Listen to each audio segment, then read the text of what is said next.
ግን እነዚህ ሆኖ አሳ አጥማጆች መድኃኔዓለም ከሰማይ ወርዶ ትውልድ አጥማጅ አደረጋቸው። የዮና ልጅ ስምዖን ጴጥሮስ መረብ በገሊላ ባህር ላይ ዘርግቶ 10 የሚሆን 5 3 የሚሆን 2 በለስ የቀና ወደሱ መረብ ውስጥ የገቡ አሳዎችን እነሱን እየለቃቀመ ከዛም በላይ ከገባለት ዛሬ እሰይ ስለቴ ሰመረ እያለ እያወጣ ሚስት ነበረው። ከሚስቱም ጋር ልጆችም ይኖሩታል። እንደዛ እያደረገ ነበር ይኖር የነበረው ማለት ነው። ወደዚህ ሰውዬ ጋር ነው ጌታ የመጣው።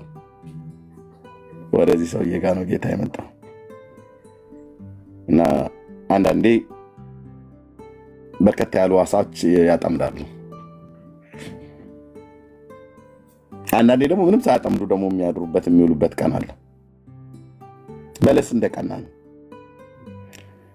ባጠመዱ ቀን የእስራኤል አምላክ እግዚአብሔር ዛሬ ረድቶናል ይላሉ። ባላጠመዱበት ቀን ደግሞ ዘወቃ ብለው መረባቸውን አጥበው ይገባሉ። በእንዲህ አይነት ሁኔታ ውስጥ እያሉ ነው ጌታ ኢየሱስ እየተራመደ ወደዚህ አሳ አጥማጅ መጣ። የሰማይ የምድር ጌታ እየተራመደ ወደ እሱ መጣ። ወደ ስምዖን ጀልባ ቀረበ።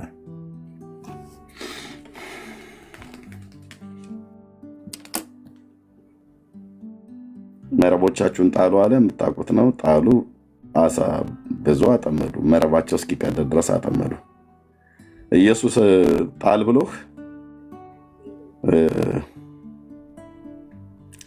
የማታጠምደው የማትይዘው ነገር የለም። መምህሩ ይበል እንጂ ወንድሞቼ እርዱኝ ተገኙና እንዳለች ሊሊ አጠመዱ። ኤኒዌይ እኮ አጥማጅ እኮ ነው እንዴ! በጣም አጥማጅ ነው። ደግመዋለሁ። ይኸው ለፈለጋችሁት ቆርጣችሁት አሉ። ጴንጤ ህዝብን ለክርስቶስ መንግስት የሚያጠምድ በጣም አደገኛ የሆነ ትውልድ ነው። አደገኝነቱ በፍቅር ነው የሚጠልህ። ጸልዮ የሚወጣ ነው። አምላክ አለው የሚያወራው። አንዴ ጠብቆኝ ቆይ።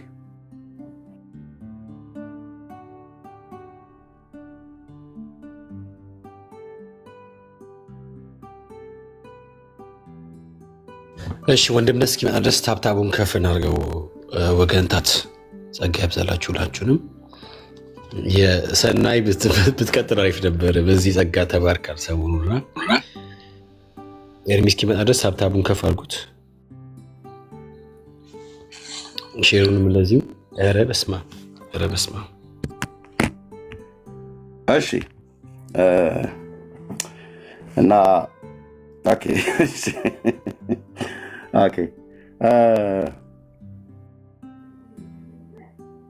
ባያጠምድ ነው የሚገርመው። ጴጥሮስ ማለት ነው። ጌታ ወደሱ መጣ፣ አጠመደ። ግን ቀጥሎ ያለው ምንድን ነው? መረቡን ከሚያጥብበት ቦታ ላይ አግኝቶ መረቦቻችሁን ጣሉ ብሎ ጣለ። አጠመዱ፣ ያዙ። ከዛ ሲመጣ ጌታ ሆይ እኔ ኃጢአተኛ ሰው ነኝ፣ ከኔ ራቅ ብሎ አለው። አትፍራ፣ ከዚህ በኋላ ሰውን አጥማጅ አረግሃለሁ አለው። ጴንጤነት ታዲያ ለምንድን ነው የተጠላው? ሰውን ያጠምዳሉ፣ እናጠምዳለን። አየህ፣ በምንድን ነው የምታጠምዱት መረባችሁ? በክርስቶስ ኢየሱስ ፍቅርና በወንጌል በጸሎት። ለምንድን ነው የምታጠምዱት? ለክርስቶስ መንግስት የበቁ ሆነው ከዘላለም ሞት እንዲድኑ። ሰውን አጥማጅ አረጋለሁ። በቃ ይሄው ነው። ይህንን ሐዋርያና ሌሎቹንም እንደዚህ ብሎ ጌታ ጠራቸው። ከገሊላ ባህር መጡ። እነዚህ ናቸው እንግዲህ ልብ በሉ፣ የወንጌል ሰባኪ ሆነው የተጠሩት ማለት ነው። የጌታ ደቀ መዛሙርት ኃይልን እስክትቀበሉ በኢየሩሳሌም ቆዩ አላቸው። በኢየሩሳሌም ቆዩ።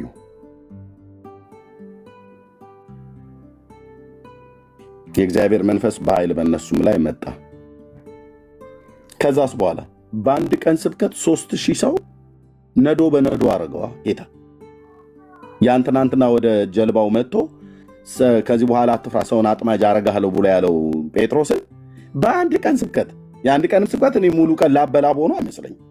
በአንድ ቀን የተወሰነ ማለት ነው፣ የተወሰነ ጉባኤ በአንድ ቀን ስብከት ጴጥሮስ እጁን አጨብጭቦ ኢየሩሳሌም ላይ ኢየሱስ ያድናል ብሎ ቢል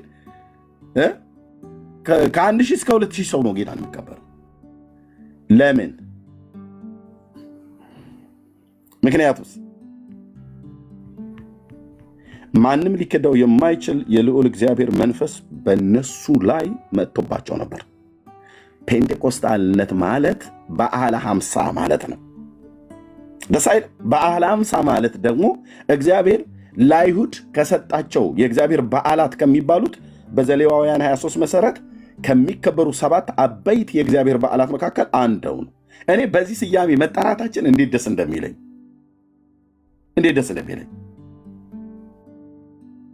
መጠራታችን ብቻ አይደለም፣ ያው የጸጋ ስጦታ አክቲቭ ሆኖ ዛሬም በእኔም ላይ በወንድሞቼ በእህቶቼም ላይ ስለሚሰራ ማለት ነው። እነ ጴጥሮስን በመንፈስ ቅዱስ የሞላ የልዑል እግዚአብሔር መንፈስ ኤርምያስን አልሞላህም ብሏል አለ።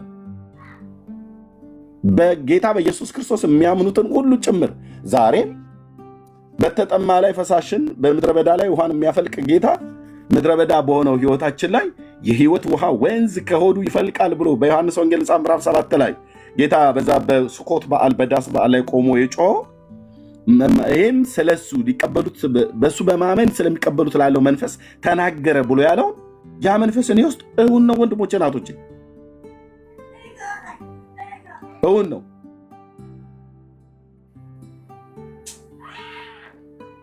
ለዚህ ምስክር ካልክ በጌታ በኢየሱስ ክርስቶስ ያመኑ ኤርሚ ድምፅህን እንወዳዋለን ስትናገር በጣም ደስ ይለናል ብለው እንደሚሉ ሁሉ እኔም ብቻ አይደለም እናንተም ጭምር ማለት ነው።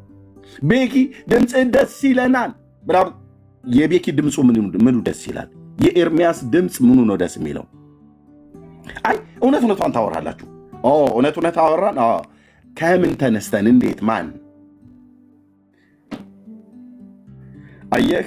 የተባረከው ጌታ መንፈስ ቅዱስ በውስጣችን ስላለ ስንደክም እንኳን ስንሳሳት ይቅርታ እንጠይቃለን። ለምን? የሚወቅስ የእግዚአብሔር መንፈስ በውስጣችን ስላለ። ስለዚህ ሰዎች መጥተው ደስ ከተሰኙ ደስ የተሰኙት ደስ ያሰኛቸው ማን ነው ማለት ነው? የእግዚአብሔር መንፈስ ነው ማለት ነው። እንደዚሁ ደግሞ በጣም ደግሞ ድምፅ ሲያስጠላ በጣም እኔ አልወደውም ብለው የሚሉም ሰዎች ደግሞ ሰምተውናል። እኔ ሰዎች እነማን ናቸው ብለህ ብትል ግን ከኛ በረት ውጭ ያሉ ሰዎች ናቸው። በአየር ላይ ስልጣን ያለው የጨለማው ዓለም ገዢ ፍቃድ ውስጥ የሚኖሩ ማለት ነው። የሚወጡ የሚገቡ የራሳቸው ፍቃድ የሌላቸው ሰዎች ናቸው። ተይዘው እንረዳቸዋለን። ተይዘው ነው እና ምን ይላሉ እነዚህ ሰዎች? ጴንጤነት እኮ በጣም አደገኛ ትውልድ ነው ይላሉ። ትክክል ብላችኋል። አደገኝነቱ ለምንድን ነው? ትውልድን የምናጠምድ ሰዎች ነን። በምን እናጠምዳለን? በክርስቶስ ኢየሱስ የፍቅር መረብ በወንጌል ስብከት ማለት ነው። ለዚህ ነው በእኛ አፍ፣ በእኛ ቤት፣ በእኛ ህይወት፣ በእኛ ቤተክርስቲያን ኢየሱስን አታጡትም። በንግግራችን፣ በጫወታችን፣ በየትኛውም ነገር ውስጥ ኢየሱስን አታጣውም።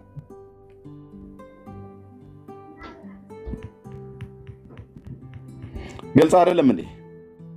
አታጣውም።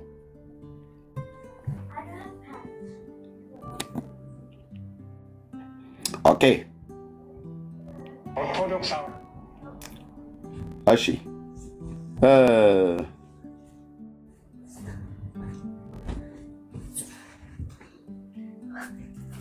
ከዚህ የተነሳ አሁን ምንድነው እያለ ያለው ይሄ ደብተራ ሰውዬ የተናገረውን ጴንጤነት በጣም አደገኛ ትውልድ ነው፣ ጫይ ትውልድ ነው አለ። የሚጮህ ትውልድ ስለሆነ ለአገር ራሱ ጠንቅ ነው። አገር እስከ መምራት ድረስ ደርሰዋል አለ። ጌታ ይባረክ። አገር እስከ መምራት ደርሰዋል የተባለ ምንድነው? ጠቅላይ ሚኒስትሩ ወንድማችን ዶክተር አብይ አህመድ በጌታ የሆነ ፔንቴኮስታል ስለሆነ ማለት ነው። አሁን ምንም ጥርጥር የለውም እንዴ፣ አድራሻ የለውም እምነት የለውም ብያለ። ፔንቴኮስታል ናቸው። የሙሉ ወንጌል ቤተክርስቲያን አባልና አገልጋይ ናቸው፣ የነበሩ ናቸው፣ በጌታ ናቸው። እህታችንም ቀዳማዊት እመቤት ዝናሽ ታያቸው አገልጋይ ናቸው፣ ይዘምራሉ። ቤተ መንግስት ገብተው አላቋረጡ።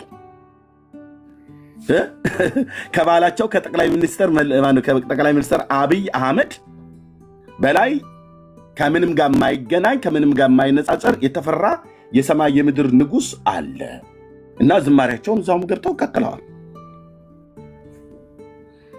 እዛ ቤተ መንግስት ውስጥ ትውልድን ወፌ ላላ ለመስቀል ሲያሰግዱ ኖረዋል። ብዙዎቹ አንዱንም ሲገድል ኖረዋል።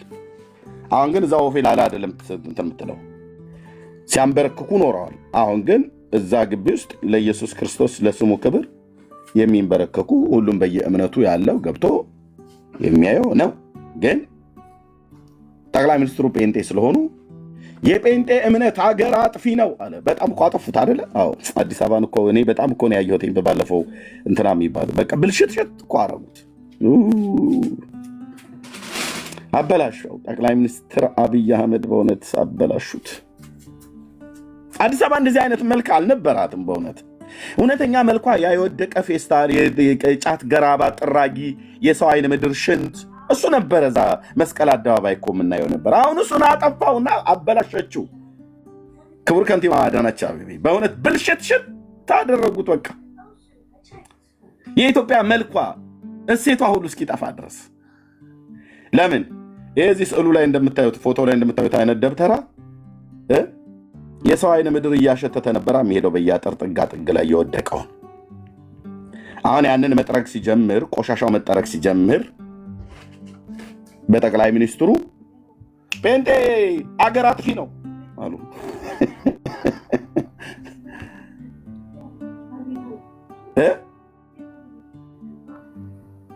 ኢትዮጵያ ለማፍረስ ሆን ብሎ የተነሳ ማህበረሰብ ነው አለ። እና ታዲያ ደብተራው ለምን እንትን የሆነ ምንሽር ገዝተህ ለምን ገብተህ አትዋጋም? እኔ ነው ምክሬ። በእውነት እኚህን ቄስ የሆነ አውጣተን ከአሜሪካ የሚገባ ከሆነ ስናይፐርም ገዝተንላቸው ገብተው ከጠቅላይ ሚኒስትሩ ጋር ከአብይ ጋር ቢዋጉ ምን ይመስላችኋል? ወንድሞች እናቶች፣ ገና አዲስ አበባ ስትገባ ምናልባት ይህን ፀጉርህን ከአገጭህ ላይ ሊላጩት ይችላሉ። ኦኬ፣ ጠቅላይ ሚኒስትሩ ጋር ሳትደርስ ማለት ነው። በጥላቻ የነቀዘ ሰው እንደዚህ ሰው ነው አይቼ አላውቅም። መርዘኛ የሆነ ዘረኛ ነው። በዛ ላይ ፖለቲከኛ ነው። ፖለቲካ እንኳን ብሎ የሚለውን ቃል እንደው ጥሩ እንኳን ፖለቲከኞች እኮ አሉ እንዴ! ጥሩ ማለት ነው። አሁን እነ ልደቱ አያሌውን በምናይበት ፖለቲከኛ እንደነሱ አይነቶቹ አሉ። አሁን ይህን ሰውዬ እኔ በምንም አናየው እና ጴንጤነት ሀገር አጥፊ ነው። ልጆቻቸውን ከልጆቻችን ጋር አብረው ትምህርት ቤት ስለሚማሩ ለመጪውም ትውልድ አደጋ ስለሆነ መጠንቀቅ አለብን ብሎ በሚል የኛ ልጆች ላይ ሁሉ ጭምር መርዝ የሆነውን ነገር ሲናገር ነበር። ይሄን ነገር ግን ወንድሞችና እህቶቼ በውስጥ ለልጆቹ ሁሉ ጭምር ለተከታይ ሁሉ ጭምር እንዴት ያስተምር እንደነበረ ቪዲዮ አሰማለሁ እዚህ ማለት ነው። እዚህ አሁን ማለት ነው። ተረጋጉና ታብና ኮፒ ሊንክ ሼር ብቻ አድርጉት። ምንድነው እያደረጋችሁ ያላችሁት? 400 ምናምን ሰው አለ። ታብ የተደረገው ስንት ነው?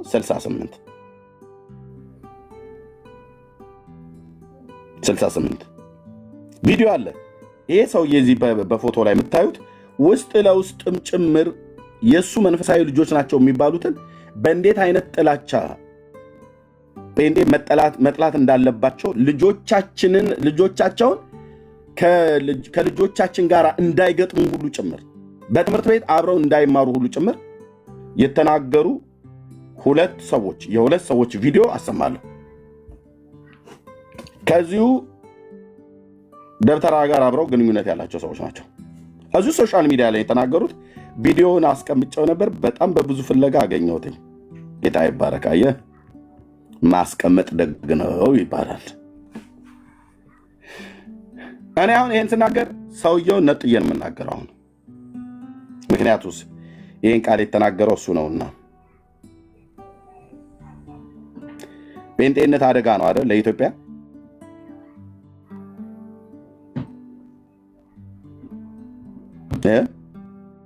ብታቁ ኖሮ አንተኛው ጴንጤ የተባልከው ማለት ነው። ሶሪ ማነው ኦርቶዶክስ ቄስ ነኝ ባዩ ማለት ነው።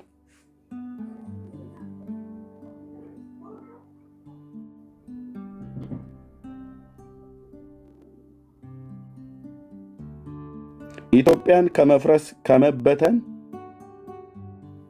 በባለፉት ትውልዶች የተሰራ የተነገረ አመፅ ጣሪያ ነክቶ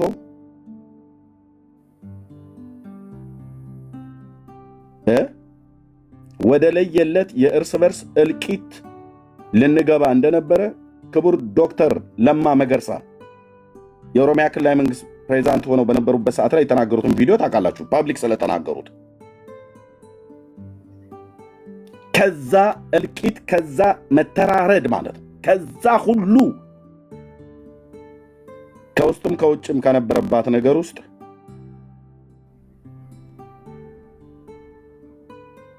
ቤተ መንግስቱን ትቶ ውትድርና ሄዶ ኢትዮጵያን ከመፍረስ እንዳገር ከመበተን እንዳገር ከመፍረስ ያዳነው ከጌታ ጋር የኢትዮጵያ ልጆች እና ጠቅላይ ሚኒስትራችን ዶክተር አብይ ናቸው።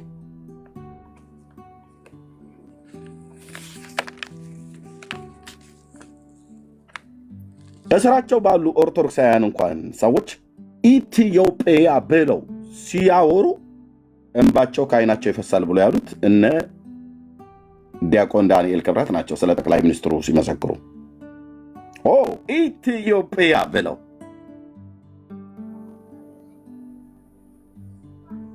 ባንዲራዋ ሲሰቀል ሲያነቡ ነበር አይደል? ጠቅላይ ሚኒስትሩ ባለፈው አገር አፍራሽ ጴንጤ ነው አልከን አይደል? መተተኛ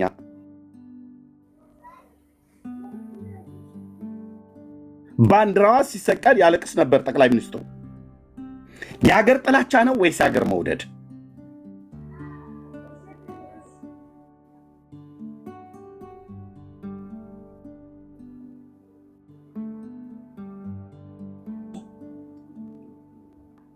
ይህ ሰውዬ እውነቱን ልንገርህ ዘረኛ የሆነ ከትልቁ ከተወደደው ከአማራ ብሔር የወጣ ዘረኛ የሆነ ቄስ ነው።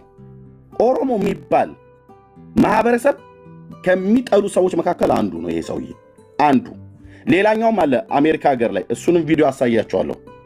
ሌላም አለ ሌላ አንድ ቄስ ማለት ነው ሚካኤል ቤተክርስቲያን ምናምን ነገር ብሎ የሚል ዘረኛ የለየለት ዘረኛ ቢፋቅ አይደለም በአደባባይ ላይ ሲናገር ሁሉ የተሰማው ያኛውም ቄስ ሌላኛው ቄስ አለ።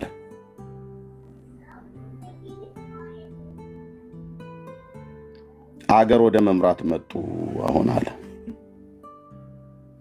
እና የአዲስ አበባ ቆሻሻን መጥረግ ጀመሩ።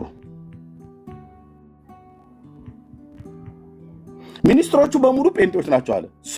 ቢሆኑስ ታዲያ ናቸው ሲጀምር ወንድሞች እናቶች አይደለም። ምክትል ጠቅላይ ሚኒስትሩ ጴንጤ ናቸው እንዴ? ፕሬዚዳንቱ ዶክተር ማን አጽቀ ሥላሴ ጴንጤ ናቸው እንዴ? አይደሉም።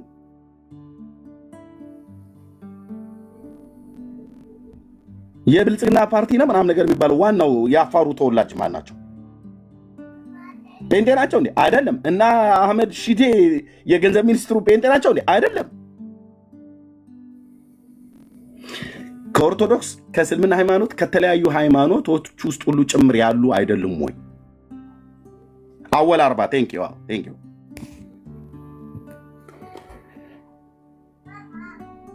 እኔ ወንድሞች እናቶች መጡ አላለም። መተተኛው ዲበ ኩሉ የኢትዮጵያን ምድር እኮ ከአፄዎቹ ዘመን ጀምሮ ይገዙ የነበሩት አብዛኞቹ የኦርቶዶክስ እምነት ተከታይ ናቸው። እና የገዙን ኦርቶዶክሳውያን ናቸው። መጡ ደግሞ እነዚህ ኦርቶዶክሳውያን አልን እንዴ? አላልንም። አየህ እኛ እንዳንተ በጥላቻ እውርነት ስላልታወረን ሰውን በሃይማኖቱና በብሔሩ አናይም።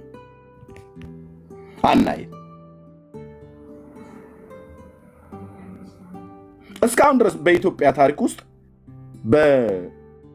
በቤተ መንግስት የኦሮሞ፣ የአማራ፣ የትግራይ ተወላጆች 4 ኪሎ ገብተው ገዝተዋል።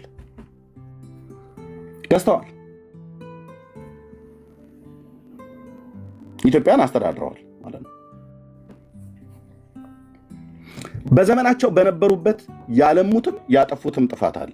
ባለሙት ልማት ስናመሰግናቸው እንኖራለን። ባጠፉት ጥፋት ደግሞ ትክክል አይደሉም ብለናል። ከጥፋታቸው ደግሞ እኛም እነሱ የሰሩትን ጥፋት እንዳንደግም አድርገን ከጥፋታቸውም እየተማርን እንዳናጠፋ፣ እነሱ እንዳጠፉ እንዳናጠፋ ለቀጣይ ትውልድ አገራችንን እነሱ ያስረክቡና ሀገሮች እነሱ ሀገር ያስረክቡና ሀገራችንን እኛም ደግሞ ለትውልድ ማሸጋገር ነው ያለብን።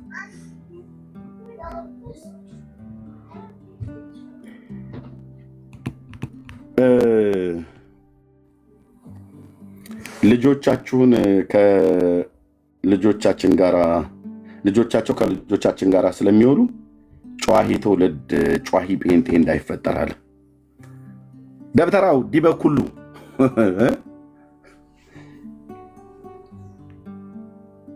እኔ አንተን እንዳልናገር ሌሎች አሉ እንጂ ጥሩ ንግግር ነበረ፣ ግን ሌሎቹንም እንዳልነካ ብዬ ነው። የጴንጤ ጩኸት ለምንድን ነው እንደዚህ የተፈራው? ትጮሃላችሁ አሉን። ህይወት እኮ ባለበት ቦታ እኮ ነው ጩኸት ያለው። የሞተ ሬሳ ምን ይጮሃል? አይጮህም። ጴንጤነት ማለት ሕያውነት ማለት ነው።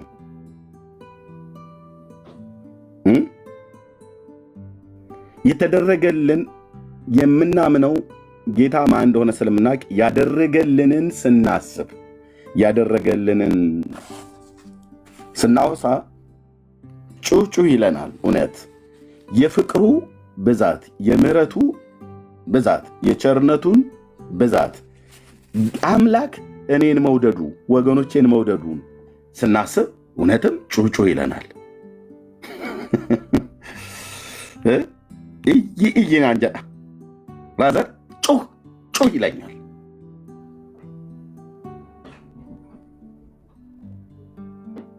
ምሕረቱን ሳስብ፣ ቸርነቱን ሳስብ፣ ፍቅሩን ሳስብ፣ አባትነቱን ሳስብ፣ እኔን መውደዱን ሳስብ ጩህ ይለኛል።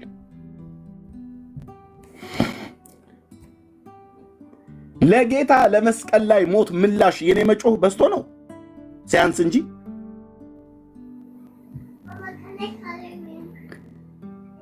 የጩኸታችን ምክንያት ምንድን ነው? የጌታ ፍቅር።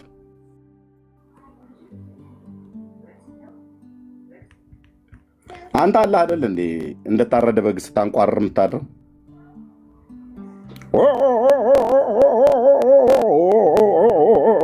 ስትል ማለት ነው። ያንተም ጩኸት እንኳን እኛን እንትን አላለን። ጨዋሂ ትውልድ በምድራችን ላይ እንዳይፈጠር አልክ።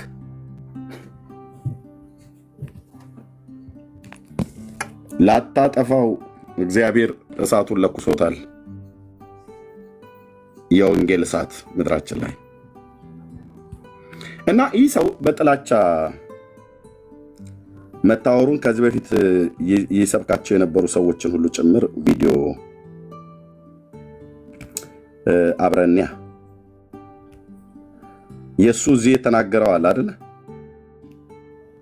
እሱ እዚህ በቅርብ አሁን የተናገረው አለ አይደል? እኔ ይቅርታ አድርጉልኝና ሙስሊሞች ይሻሉኛል። እዚህ ኋላ ከመጣ ልብ አድርጉ። አገር መምራት ላይ ደርሰዋል እነዚህ ሰዎች። አገሪቱን እንዴት አድርጎ መስቀል እያደረጓት እንደሆነ ለምን ታዲያ ዲበኩሉ ለምን አታስጥለውም አብይን? እኔ ይሄ ነው ምክሬ በእውነት ከነ ቆብህም ጭምር ቆብህንም አውልቀህ ቢሆን ግባበት። ኢትዮጵያ ግባና አርማጭሆ ውረድና ተታኮስ ከአብይ ጋር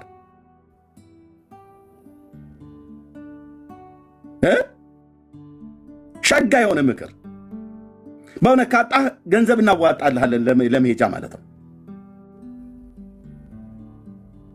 ከስልጣን ላይ ለማውረድ መግባት ነው። እኔ በጣም ጥሩ መካሪ ነኝ አልኩ። በእውነት መግባት ነው። እስከ ዛሬ ሰራው ለጥይት ለምናም ነገር ብለህ ገዝተህ መግባት ነው።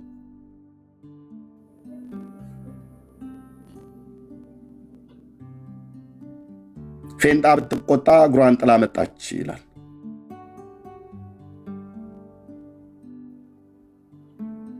ከአብይ አሁን በክላሽ የምትዋጋ መስሎ ነው ከገባህ እንደ ሀገር ማለት ነው። የሚያነጋግርህ በአሻንጉሊት ነው የሚያነጋግርህ። በአሻንጉሊት አሻንጉሊቷን ይልካታል።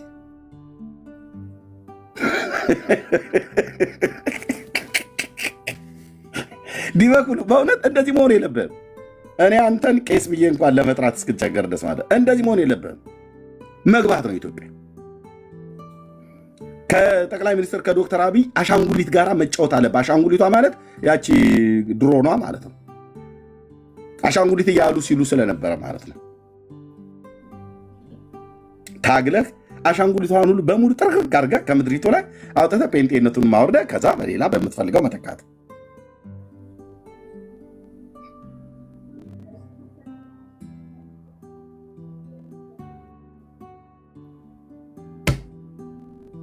እንጂ ምን ያደርጋል? አሜሪካ ቁጭ ብሎ ጴንጤ እንትን አለ፣ አብይ እንደዛ እንትን አለ፣ አብይ ጴንጤ ነው። ምን ያደርገው ታዲያ? ወይ ገብተህ ስበካውና ቄደር ጠመቀው እስኪ ጠቅላይ ሚኒስትር ዶክተር አብይን ሸንኮራ ዮሐንስ ዘዝለትና ጠመቀዋ።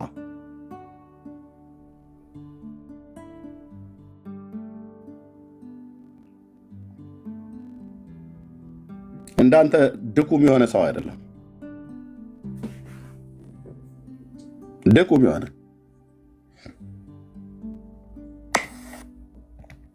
አገሪቱን እንዴት አድርጎ መስቀልቅልቅል እያደረጓት እንደሆነ አገሪቱ በቅዠት እስከ መመራት ደርሳለች ማለት ነው። የዚያ እንቅስቃሴ ተጽዕኖ በመሪዎቻችን ላይ ይመቷል። አገር ያጠፋል ወገኖች፣ ያገባናል። የጋራ ሀገር እስካለን ድረስ ትምህርት ቤት ልጆቻችን ከነሱ ልጆች ጋር ሲማሩ ጮታሞች ከሆኑ ካራክተራይዝ ያደርጓቸዋል። ከዚህ ኦኬ፣ ወደ ቪዲዮ እንሂዳ። ይከፈታል። ኦኬ፣ ልጆቻችንን እንደነሱ ጩኸታም ያደርጓቸዋል አለ። እኛ ጴንጤዎች ለምን እንደምንጮኸው? ስንጸልይ እንጮኋለን፣ ስንዘምርም እንጮኋለን፣ ስናመሰግንም እንጮኋለን አይደል? ኦኬ፣ ምንድነው ግን የሚያስጮኸን? ምንድነው የሚያስጮኋቸው ብላችሁ አስባችሁ ታውቃላችሁ? ወንድሞች ናቶች፣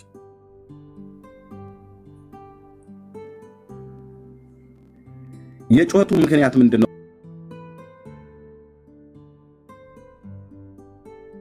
የጩኸታቸው ምክንያት ምንድነው ብላችሁ አስባችሁ ታውቃላችሁ? ልክ ነው። ኧረ እኛ አንጮህ ምናምን ነገር ብያለም እጮሃለሁ፣ ግን ምንድነው የሚያስጮኸን? የጌታ ፍቅር ነዋ።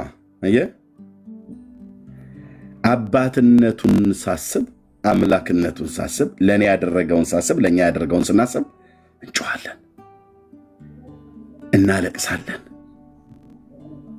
ጌታ ያደረገልኝን ሳስብ ደስ ይለኛል፣ ሐሴት አደርጋለሁ። እንዳለች የጌታዬ እናት ማርያም ሐሴት እናደርጋለን፣ በደስታ እንፍለቀለቃለን፣ በደስታ እንባ እንራጫለን፣ እናለቅሳለን። እኔን መውደዱ አምላክ ያስገርመኛል። ስለዚህም ለውለታው ምላሽ እልልታ አልወጣልኝ ብሎ እጮሃለሁ።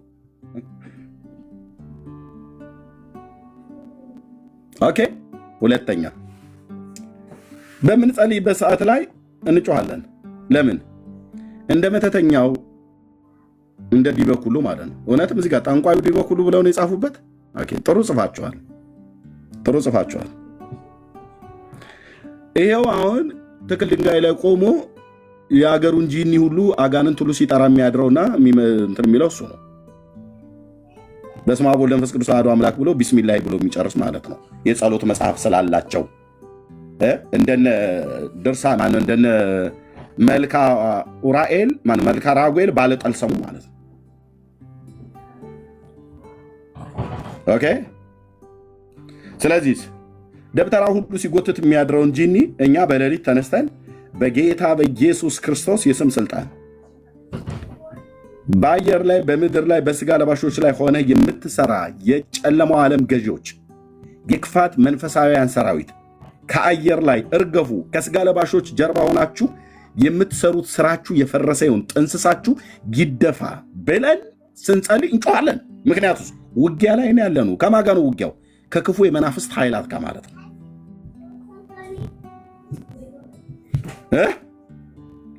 ያው እንኳን ጮህ እኮ በድምፃችን እኮ ነው። በቃላችን እኮ ጮኸንም በማይክራፎን የእነሱ አሁን ከተማን እንደሚያሰማኛ እንደዛማ ብንጮህ በቃ ምድሪቱን ትዘዋት ሁሉ ይወጣሉ። 2 እና 3 ጴንጤዎች አሁን እዚህ መጸለይ ብንጀምር ቲክቶኩ ይታወቃል። ምንድነው እዛ ቤት የተፈጠረው ምናምን ብለው ይላሉ።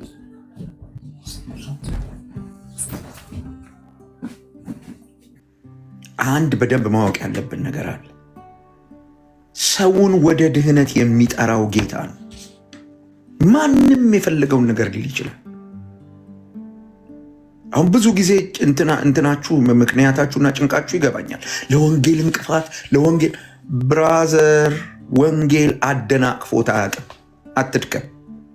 ይሄን ሁሉ ሺህ ዓመት ሲመጣ ወንጌል አንተ ዛሬ ያየኸው የቲክታክ እንቅፋት አልነበረም የነበረው። ሰው አንገቱ በሰይፍ እየተቆረጠ ነበር የሚሞተው። ሰው በቁሙ በሳት እየተቃጠለ። ወንጌል እንደዚህ ነው የመጣው። ዞር በሉና ኢትዮጵያ ውስጥ ወንጌል እንዴት ተዳረሰ? ምንድን ነው የምታወሩት? አሁን ዲበኩሉና ቢጤዎቹ ይህን ስላወሩ ነው የምታወሩት እንዴ? በዚህ ልክ አገር ተገለበጠ ብላችሁ የምትታመሱት ያኮ ትክክል አለ እንዴ? ሰላም እንዳይሉን እሳት እንዳንጭር እንዴ? ወላጆቻችን እኮ አናውቃቸውም ብለው ከቤት አስወጥተው ክደውናል። ምንድን ነው የምትሉት? ወንጌል እዚህ መጥቷል። እና እኔ ለዚህ ሰውዬ ይሄን ያህል ለዚህ ሰውዬና ለመሰሎቹ አሁን እዚህ ቲክታክ ላይ እየሮጡ ያሉ ሰዎች አሉ። እወቁ ባካችሁ። እነሱ የሚፈልጉት ይሄን በቃ እነሱ ፎቶቸው ተለጥፎ ለእነሱ የተሰጠ መልስ። we are not ቲክታከርስ ዘመዶቼ። እኛ የወንጌል ከሆነ እንትናችን ሰምተን ይሄንን ወደ ዳር አድርገን ፎከስ መደረግ ያለበት ወንጌሉ ላይ ነው። ለምን ካላችሁኝ ቅድም ብሩኬ በበቂ ነግሮናል። እንዴ ምን ልንጠብቅ ነው? እግዚአብሔር ይስጣችሁ ወንጌል አደረሳችሁ የሚሉት ሰውየው ሲለወጡ ነው። አልተለወጡም እኮ ምን የምታወሩት? ሰው ጨለማ ውስጥ ሆኖ ብርሃንን እንዴት ነው ካላደነቀ የምትሉት? ይህ ትክክል አይደለም። መሰደብ የማይፈልግ ሰው፣ መታሰር የማይፈልግ ሰው፣ መሰደድ የማይፈልግ ሰው፣ ማጣት መራብ የማይፈልግ ሰው ስለ ወንጌል ዋጋ ለመክፈል ለመዋረድ ያልተዘጋጀ ሰው ወንጌል አልገባውም። ምክንያቱም ቅዱስ ቃሉ የሚለው በስሙ ልታምኑ ብቻ ሳይሆን ስለ ስሙ መከራ ልትቀበሉ ጭምር ተጠርታችኋል ነው የሚለው። ይሄን ገብቶን የገባ ነው። እንኳን አንድ ተራ ሰውዬ አንድ ዝም ብሎ ቲክታክ ላይ እየመጣ የሚናገር ሰውዬ ይቅርና መንግስት እኮ ነገ ብዙ ነገር ላይ ያመጣ ምን ልትሆኑ ነው? ይሄ እኮ በዚህ ልክ የሚራገብ አይደለም። ፕሊዝ ወደ ስራችሁ ፎከስ ሁኑ። ወንጌልን አውሩ። አሁን በቃ ወደሱ ይቀጥል። ይህን ሰውዬ ወደዛ ዞር አድርጉልኝ ብሩኬ። ከዚህ ፕላትፎርም ላይ ወደዛ አስወጣ።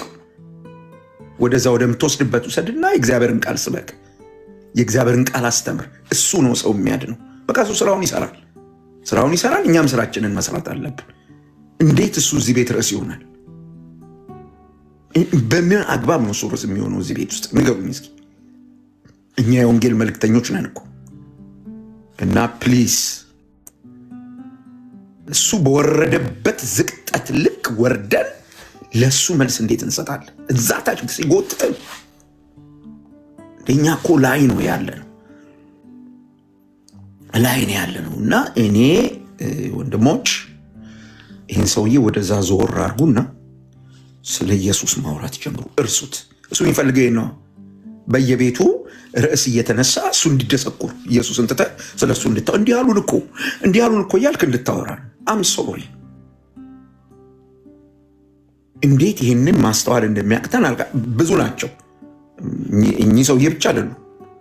አሁን ሰሞኑን እየተሯሯጡ ያሉ በጣም ብዙ ናቸው። እና መንቃት አለባችሁ። ወደ ስራችሁ ተመለሱ። ወደ ተጠራችሁለት ነገር ተመለሱ። ማንም የፈለገውን ይበል፣ ስራችሁ ላይ ትኩረት አድርጉ። ፕሊዝ። ኤርሚ እየሰማኸኝ ከሆነ ይህን ሰውዬ ዞር አድርግልኝ ከዚህ ቤት ውስጥ። ወደዛ አስወጣና ኢየሱስን ማውራት ጀምር። ወደዛ ከፊቴ ዞር አድርግልኝ ይህን ሰውዬ። እንዴት አንድ ተራ ሰውዬ የት እንደሚኖር በምን እንደሚኖር የማይታወቅ ሰው ርዕስ አድርገህ እዚህ ቤት ወደዛ አስወጣው አሁንና ወንጌልህን አብጀስት። ይሄ ነው የሚያስፈልግ። ወደዛ አስወጣልኝ። አሁን የእግዚአብሔርን ቃል ተናገር፣ መልእክትህን ተናገር። ፒሪየድ። የምትጎዳው እሱን ስታደርግ ነው እንጂ እሱ እንዲህ ያለ እሱ እንደዛ ይበል። እንኳን እኛን ቀርቶ ቅዱሱን ጌታ እኮ አጋንንት አለብህ አሉት እኮ። ምን ያስደንቃል? ምን ያስደንቃል? ከነሱ እኮ ነው የሚጠብቀው። የእግዚአብሔር ልጅ እኮ አጋንንት አለብህ ብለውታል። እንኳን ጴንጤ እንዲህ ነው፣ ጴንጤ እንደዛ ነው፣ ጴንጤ ጅን ቁልቋል፣ የፈለጉትን ይበሉ። የሚረጋገጠው በህይወት ነው፣ በኑሮ ኑሯችን ይመሰክራል። ቲክታክ ላይ ወጥቶ በመጮህ ሳይሆን በምንኖረው ኑሮ ህዝብ ምስክርነት ይሰጣል። ያያል። ሰው እኮ አይን አለው፣ ያያል።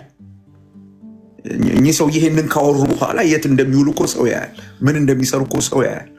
ሞኞች አትሁኑ ዘመዶች። ሰው በዚህ ልክ የዋህ ይምሰላችሁ። ለሰው የሚያስፈልገው የእግዚአብሔር ቃል ነው። ቃሉ ያድናል፣ ቃሉ ይፈውሳል። ብሩኬ ኦር ኤርሚ እስቲ ሽሿቸው የተባልነው ሰዎች፣ አትቅረቧቸው የተባልነው ሰዎች የምናመልከውን ጌታ እናውራ። የመጠላታችን ምክንያት የሆነው የአብ ልጅ ማንም እኮ እንደ ርዕሰ ጉዳይ ሊያይን አይችልም ነበር። የሃይማኖት ድርጅት በሉት፣ የፖለቲካ መሪ በሉት፣ ማንም እኮ እንደ ከመጤፍ አይቆጥረንም ነበር። ሰው ስለኛ ማሰብ የጀመረው በኢየሱስ ምክንያት ነው። እንግዲያው ኢየሱስን ንገሩ። ከዚህ በላይ እኔ ምንም አልናገር። ብሩኬ ቀጥሉ እናንተ። ጌታ ይባርካችሁ። ቴንክ ፓስተር፣ ጸጋ ይብዛልህ። እንኳን ደህና መጣ። ሌሎቻችሁም ዘጌታችሁ የመጣችሁትን ሰላም ብያለሁ። ባልከው ነገር እስማማለሁ፣ ግን ብዬ ስለ አፍራሽ ቃል ሆኖ የተናገርከውን ለማፍረስ ሳይሆን መጽሐፍ እንደሚል እንደምታውቀው በመጽሐፈ ምሳሌ ላይ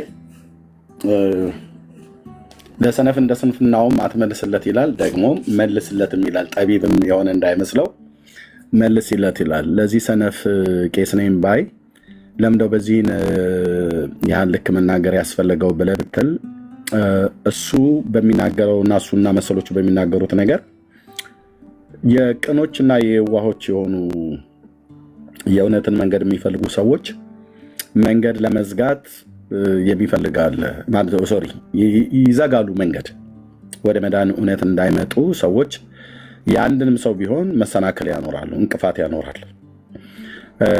እና ሁለተኛ ደግሞ እኛ በምንናገርበት ሰዓት ላይ መጽሐፍትን ማዕከል አድርገን ገጽ፣ ምዕራፍ፣ ግዕዝ ከአማርኛ ጠቅሰን መጽሐፍቶቻቸውን አውጥተን ስንናገር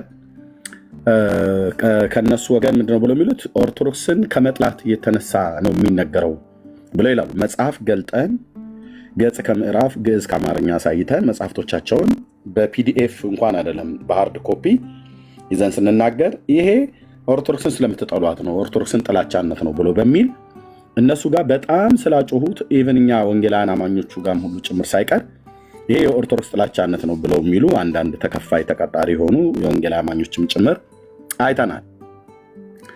እኛ ግን እኔ አሁን ከጥላቻ ተነስተን እንደማልናገር፣ እኔ በግሌ ከጥላቻ ተነስቼ እንደማልናገር እግዚአብሔር የሚያውቃል። ልቤም የተገለጠ ነው። የሚሰማውም ሰው ያገናዝባል። በመረጃ ላይ ተመስርተን የምናወራው ኦኬ።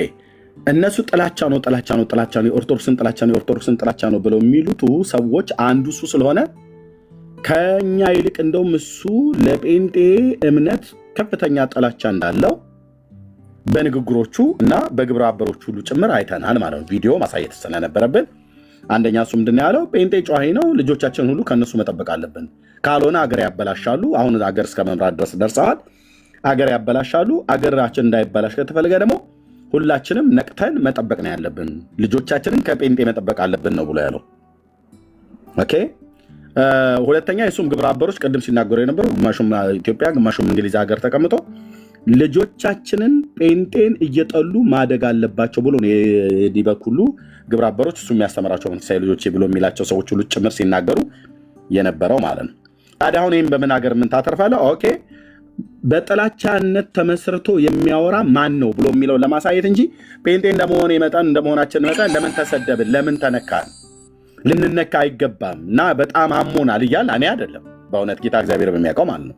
በምንም አይነት መልኩ ምናችን ተነካና እውነት ለመናገር ማለት ነው። አሁንም እኮ እውነት እንዳልከው ምንም የተነካ ነገር የለም። ታዲያ ለምን ፈለከ? ይሄንን ማት ከጠላቻ ተነስቶ እንደሚያወራ የራሱ ቄስ ነኝ ብሎ ያለው ሰውዬ ቪዲዮና ግብረ አበሮቹ የሚናገሩት ቪዲዮ እሱ በውስጥ መስመር በቴሌግራምም በዋትሳፕም ግሩፕ የሚያሰለጥናቸው ልጆቻችን እንዴ ለመጨበጥ እንኳን ጴንጤ ከሆነ በስመ አብ ወወልድ ወመንፈስ ቅዱስ አሐዱ አምላክ ብላችሁ እለፉ ነው ብዬ የምለው ብሎ ያኬኩ ነው ሼኩ የሚባለው ሰውዬ ሲናገር ነበር። እሱ ደግሞ የእሱ መንፈሳዊ ልጄ ነው ብሎ የሚለው ነው። ከዚህ በፊት ደጋግመን ሰምተናል። ይፍቱኝ ባርኩኝ ብሎ የሚለው ሰውዬ ማለት ነው። ስለዚህ እራሳቸው እኛ በመጽሐፍ ተንተርሰን ስናወራ ኦርቶዶክስን ጥላቻ ነው ብለው የሚሉቱ እነሱ ግን ያለምንም ማስረጃና መረጃ ጴንጤን እንዴት እንደሚጠሉ መምህሩም ደቀ መዝሙሩም ተመሳሳይ አይነት እንደሆኑ ማሳየት ስላለብን ብቻ ነው እንጂ አሁን ይህ አንድ መተተኛ ደብተራ ለእኔ አርዕስት ሆኖ አይደለም። በሐዋርያት ላይ አይደለም በጌታ ላይ የደረሰው እናውቃለን። በዚህ ዓለም የጌታ ተከታዮች በነበሩት በቅዱሳን ሐዋርያትም ላይ የደረሰ እናውቃለን። በባለፉት ትውልዶች በቤተክርስቲያን ታሪክ ውስጥም የሆነውን ነገር በታሪክም አንብበናል። እኔም ባለሁበት በዚሁ ዘመን ሕያዋን የሆኑ ምስክሮች ስለ ጌታ ስለ ኢየሱስ ክርስቶስ ስለ ስሙ ምስክር በመሆናቸው በወህኒ ሲያስሯቸው፣ ሲያሰቃዩቸው፣ ሲገድሏቸው፣ ሲያሳድዷቸው ከቤተሰቦቻችን ሁሉ ጭምር ማለት ነው። እኔ አሁን ምንም ሆንኩ የእናቴ ልጅ ሰርግ አግብቶ አይደል እንደ ሰርግ ላይ እኮ አትገኝም። ትምህርቶቻችሁን አምጣና የጠባችንን ምክንያት እኛ ከሰው ጋር ጠብ የለንም፣ ከትምህርቱ ጋር ነው ጠባችን። ሰላም እንዳይሉን የፈለጉት ለዚህ ነው። ልጆቻችን እኛን እንዲጠሉ የፈለጉት በዚህ ጨለማ ውስጥ እንዲቀጥሉ ነው። ለልጆቹ ይህን ነው ማሳየት። አየህ፣ እኛን ሰላም እንድትሉ እኛን እንድትጠሉ ከእኛ ጋር አብራችሁ እንዳትሆኑ የሚፈልጉበት ምክንያት ይሄ ነው ብለን ማሳየት አለብን እንጂ ልጆቹም ያውቃሉ። ወላጆቻቸው እኮ እንደዚህ እንደሆኑ በደንብ ያውቃሉ፣ በደንብ ያውቃሉ። ይሄ በደንብ ስለዚህ አሁን ማድረግ የሚጠበቀው ከእኛ ምንድን ነው? የጠሉን ዲበኩሉ እና መሰሎቻቸው እንዲህ ያለ አዋጅ ያወጡበት እንዲህ ያለ ነገር ፈጥረው በቃ የጨነቀው ብዙ ነገር ነው የሚነካው፣ ብዙ ነገር ነው የሚዳስሰው። አሁን ይችን ርዕስ ፈጥረዋል። በቃ ቲክታክ ገበያው አሁን አሉ እዚህ ቲክታክ ላይ እንትን ብለው የሚኖሩ ሰዎች ቲክታክ በጠቅላላ በዚህ ሞላል። እንግዲህ አሁን መለኛ አሁን አንተ ይናል ኤርሚያስ ለዲበኩሉ መልስ ሰጠ የሚሉ ሰዎች ይመጣሉ። ሽቀላ ነው። ከሱስ መውጣት አለብህ አንተ። በአንተ መነገር የለበትም። አንተ የወንጌል አገልጋይ ስለሆንክ ምንድነው መደረግ ያለበት ያልከኝ እንደሆነ ዲበኩሉ የሚጠሉን ሐሰተኞች ስለሆንን ክፉዎች ስለሆንን ኦርቶዶክስን ስለምንጠላት አይደለም። ታዲያ ለምንድን ነው ከተባለ የሚጠሉን ይሄንን ይሄ ትምህርት በእግዚአብሔር ቃል እውነት መሰረት ልክ አይደለም ስላለ ትውልዱ ይሄንን አያውቅም። የሚመጡት ልጆቻቸው ይሄን አያውቁ። ስለዚህ ለትውልዱ ቪዲዮ ማስቀመጥ ካለብህ ዲበኩሉ እኛን የጠሉበት ምክንያት ብለህ አሳየን። ዲበኩሉ ልጆቻችሁ ከክርስቲያን ወይም ከጴንጤ ልጆች ጋር ሰላም እንዳይባባሉ እንዳይገናኙ ልጆቻችንን ከነሱ እንጠብቅ ያሉበት ምክንያት ብለህ አሳየን። እሱ ቪዲዮ ላይ ይቀመጥ ለትውልድ።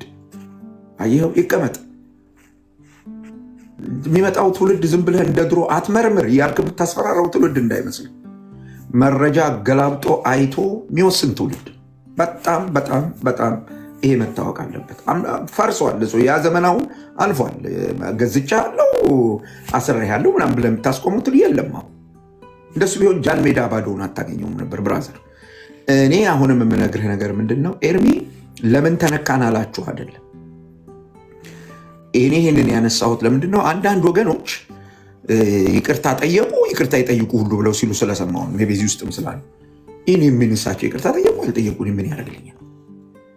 እኔ እሳቸው ጌታን ቢቀበሉ ነው የምፈልገው። እሳቸው እንዲድኑ ነው እንጂ ይቅርታ ጠየቁ አልጠየቁ ዳዝማር ምንም እንትን አይደለም። እልቅ ጊዜያችንን እሳቸውን ርዕስ ከምናደርግ ለምን ጠሉን? ሪሊ እሳቸው እንዳሉት እኛ ረባሾች ስለሆንን ነው? ጨዋዮች ስለሆንን ነው? ወይስ ሌላ ምክንያት አለ? ሌላ ምክንያት አለ። አየህ፣ ሰውየው ሁለት ነገር አቀላቅለው ይዘው መጥተዋል። ፖለቲካ በአንድ እጃቸው፣ በሌላ እጃቸው ደግሞ ሃይማኖታቸውን ወይም ሃይማኖታቸውን ትምህርት ሊያድኑ ነው የመጡት። አየህ፣ ሊያድኑ ነው የመጡት። እኛም ተልትለን ሄደን እዛ የፖለቲካ ምናምን ውስጥ ገብተን ስለ ብልጽግና ይሆን ስለ ሾኔ በሉት ስለ አምጣልኝ ፋኖ አርናት አወር ቶፒክስ አይደሉም። የእኛ ቶፒክ አለ። እኛ ስለ ፖለቲከኞች የምናደርገውን እናውቃለን። እንደነሱ ወጥተን አንጮህም፣ በጭራሽ አንጮህም። የምናደርገው እናውቃለን። እኛ አምላክ አለን፣ እኛ መጽሐፍ አለን፣ ትምህርት አለን። ለሀገር መሪ ምን ማድረግ እንዳለብን እናውቃለን። ለሀገር መሪ ምን ማድረግ እንዳለብን እናውቃለን። ሲቀጥል በኢትዮጵያ ምድር ላይ እየሆነ ያለውን ለውጥ እንኳን እኛ አንድ በስደት የሚኖሩ ሰውዬ ይቅሩና አውሮፓውያኑም ሊያስተባብሉት አልቻሉም። ስለዚህ እሱን ተው፣ ወደዛ ተውና ዲበኩሉ ለምን ጠሉን? ሪሊ ጨዋሂ ስለሆነ ነው። የእኛ ጩኸት ረብሿቸው ነው። በሆርን ስፒከር በሌሊት ከሚጮሁት ጩኸት የበለጠ ጩኸት ጮኸን ነው እኛ? ወይስ ሌላ ጉዳይ አለ? ወይስ ሌላ ነገር አለ? አለ ካልካምጣ፣ አዎ ካልካምጣ እሱን አሳየን፣ ለትውልዱም እሱን አሳየን እንጂ ጩኸት ይለካል። በሆርን ስፒከር ከሌሊቱ 10 ሰዓት እኮ ሰው ተኝቶ የሚረብሽ ማህበረሰብ አለ፣ የሚጮህ ማህበረሰብ አለ። እኛ ምናልባት ፀሐይ ሞቀን ቁርስ በልተን ወደ ጸሎት ቤት ሄደን ሊሆን ይችላል ጮኋችሁ የተባለ። በቀን በአደባባይ መንገድ ላይ ሄደን ሊሆን ይችላል ጮኋችሁ የተባለ። ሰው መተኛት ባለበት ማረፍ ባለበት የደከመ ማረፍ ባለበት ሰዓት እኮ በየአቅጣጫው ሆርን ስፒከር ከፍቶ የሚጮህና የሚረብሽ ማን እንደሆነ ይታወቃል። ማን እንደሆነ ይታወቃል። ብዙ ባዘራ አረገን እሱ። ግን ዲበኩሉ ይሄንን ሁሉ ሸምጥጠው እኛን የጠሉበት ምክንያት ምንድን ነው? የምታውቀው ነገር ካለ እኛን እንዲሸሹ ያሰኛቸው ነገር፣ እኛን እንዲጸየፉ ያደረጋቸው ነገር ካለ እሱን ንገረን። እግዚአብሔር ቃል ንገረን፣ በማስረጃ ንገረን። ለእኛ ይጠቅማል፣ ለትውልድ ይጠቅማል እንጂ ይበቃቸዋል። ሰውዬ ከዚህ በላይ ሊወራላቸው አይገባም ባይኔ። ሌላው በጣም ማወቅ ያለብን ነገር ስለ ሰው መዳንም ስናስብ ቅድምም እንዳልኩ እኔ በጣም አንድ ማለት ይጠቅማል ብዬ ስላሰብኩ አሁን ኤርሚ አያቴን እንዳልስም ተከለከልኩ፣ ወንድሜ ሰርግ ላይ እንዳልገኝ ተከለከልኩ ብሎ ካለው ጋር የተያዘ እኔ ጌታን ተቀብዬ እኮ ጊዜውን ርዝመት አልነግራችሁም። ጌታን ተቀብዬ ወደ ቤተሰብ ስመጣ የእኔ ቤተሰቦች ለመጀመሪያ ጊዜ የቤተ ዘመድ ስብሰባ የተሰበሰቡት በእኔ ጉዳይ ነው።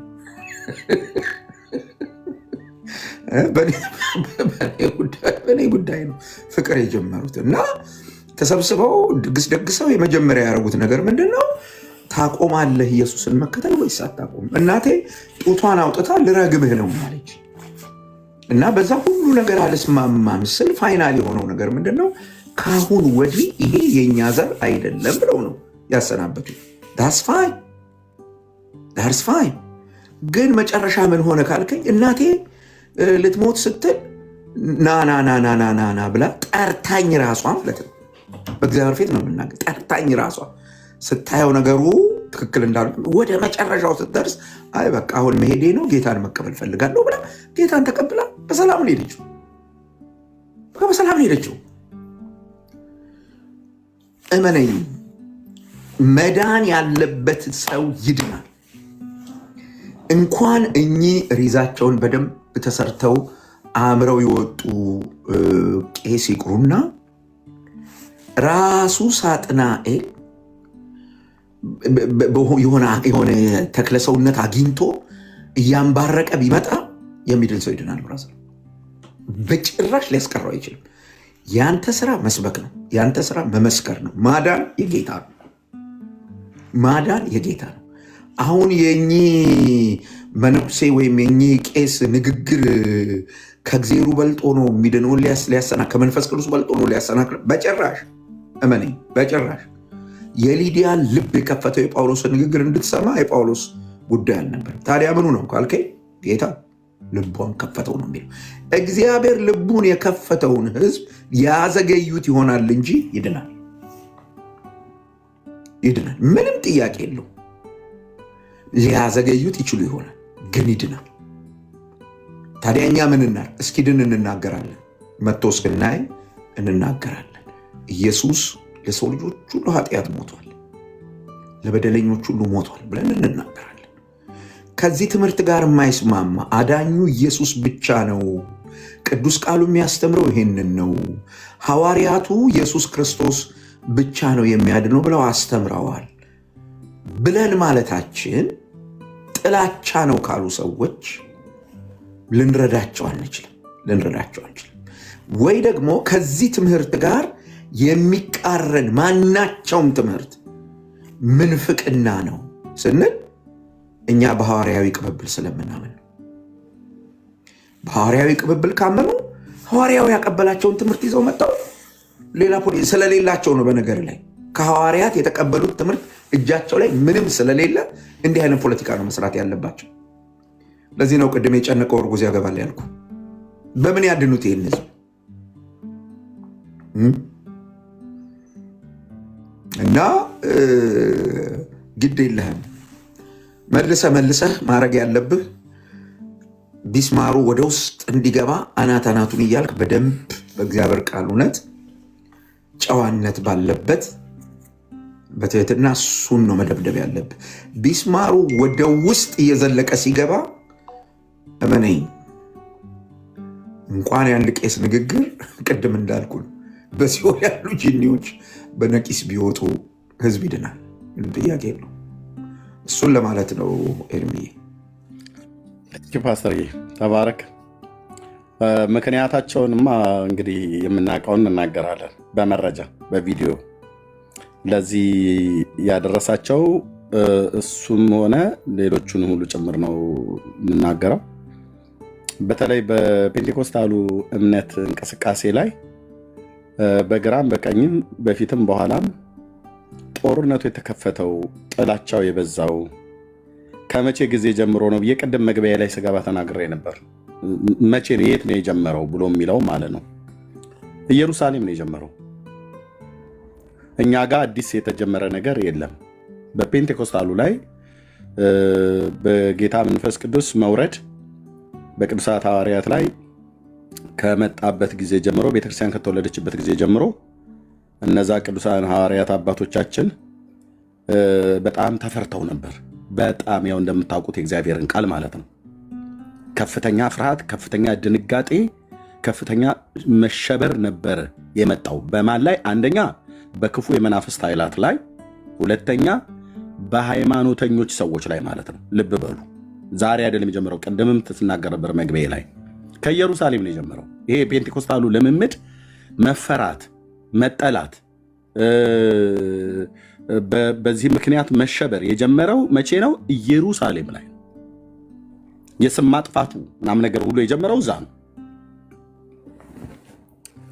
እንደምታውቁት ጌታ ሐዋርያቱን መርጦ ወደ ኢየሩሳሌም ወደ ገሊላ ሄዶ ወደ አንድ አሳ አጥማጅ እድሜው ትንሽ ገፋ ያለ ሚስት ያለው ልጆችም ያሉት በቤተሳይዳ ይኖር የነበረ ወንድሙ እንድሪያስ የሚባል ወንድም ያለው የቤተሳይዳ ሰው የነበረ ጴጥሮስ የሚባለው ሰውዬ ጋር ጀልባው ጋር መጣ። አንድ አይሁዳዊ የ33 ዓመት የ30 ዓመት ወጣት ማን እንደሆነ አያውቀው።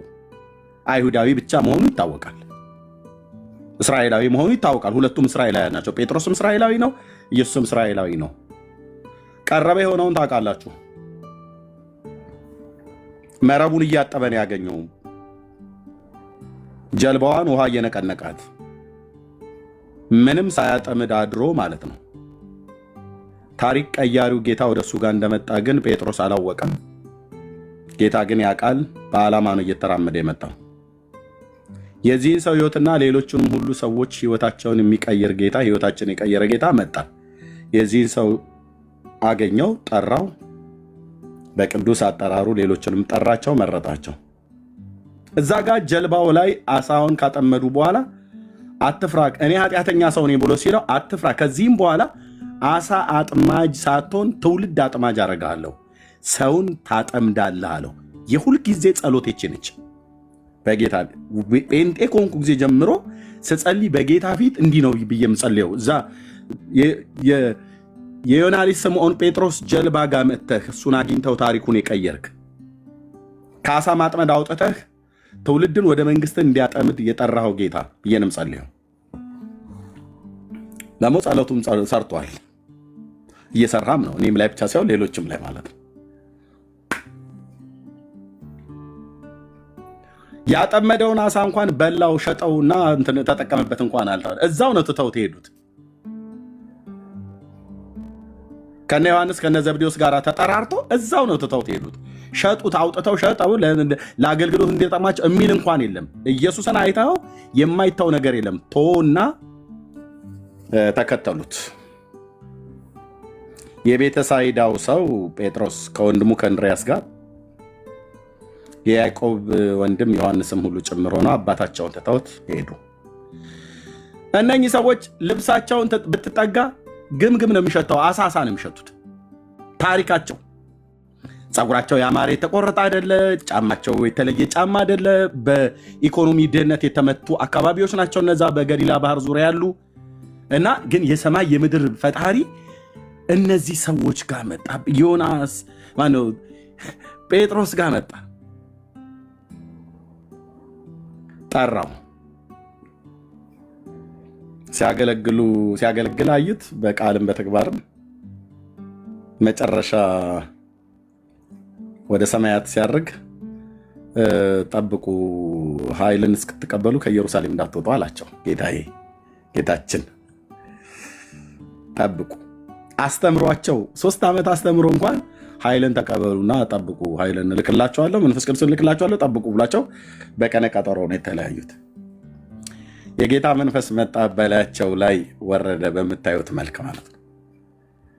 ከዛስ ታሪክን ቀያሪው ጌታ መንፈስ ቅዱስ በውስጡ ሲያድር ለጴጥሮስ እዛ ጀልባው ላይ ሰውን አጥማጅ አረጋለሁ ብሎ ያለው ጌታ በአንድ ቀን ስብከት 3000 ሰው በአንድ ቀን ስብከት 3000 ሰው እንዲህ ነው ማጥመድ። የምጸልይበትም አንዱ ይሄን ነው። በአንድ ቀን ስብከት 3000 ሰው በጴጥሮስ አንደበት ቃለ እግዚአብሔርን ሰምተው። የእነኚህ ሰዎች ትምህርት ቁጥራቸው 12 ናቸው የተመረጡት። ኢየሩሳሌምን ከተማን ሞላችኋት አሏቸው ጴጥሮስና ዮሐንስን። በትምህርታችሁ ከተማይቱን ሞልታችኋታል። ከዚህ የተነሳ ነው ጥላቻ የመጣው ማለት ነው።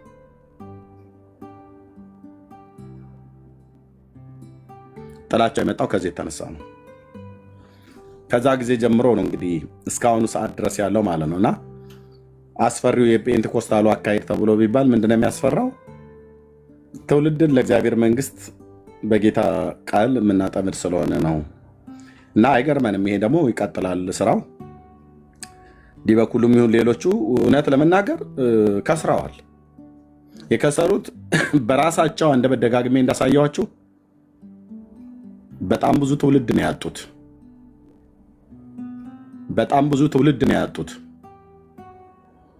ከፓትርያርኩ እንኳን አንደበት የተሰማው 10 ሚሊዮን ትውልድ አጥተናል በባለፉት ዓመታት ላይ ብለው ስብሰባ ላይ ነው፣ የግንቦት ርክበ ካህናት ስብሰባ ላይ ነው የተናገሩት። የት ሄደ 10 ሚሊዮን ትውልድ? የት ሄደ? ወደ ሌላ ሃይማኖት ሄዷል፣ ወደ መናፍቃኑ ገብቷል አለ።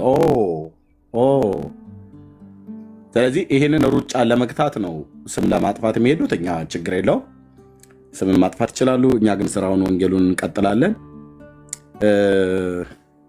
የፔንቴኮስታሉ እምነት ይጠፋል ወይስ ይጨምራል? እየጠፉ እየሄደ ነው፣ አሳስቦናል እያሉ ለሚያዝኑልን ሰዎች እየጠፋን ነው ወይስ እየጨመርን ነው ያለ ነው? ፔንቴኮስታሉ እየጠፋ ነው ወይስ እየጨመረ ነው እየሄደ ያለው? እራሳቸው ናቸው የተናገሩት። 10 ሚሊዮን ትውልድ አሉ።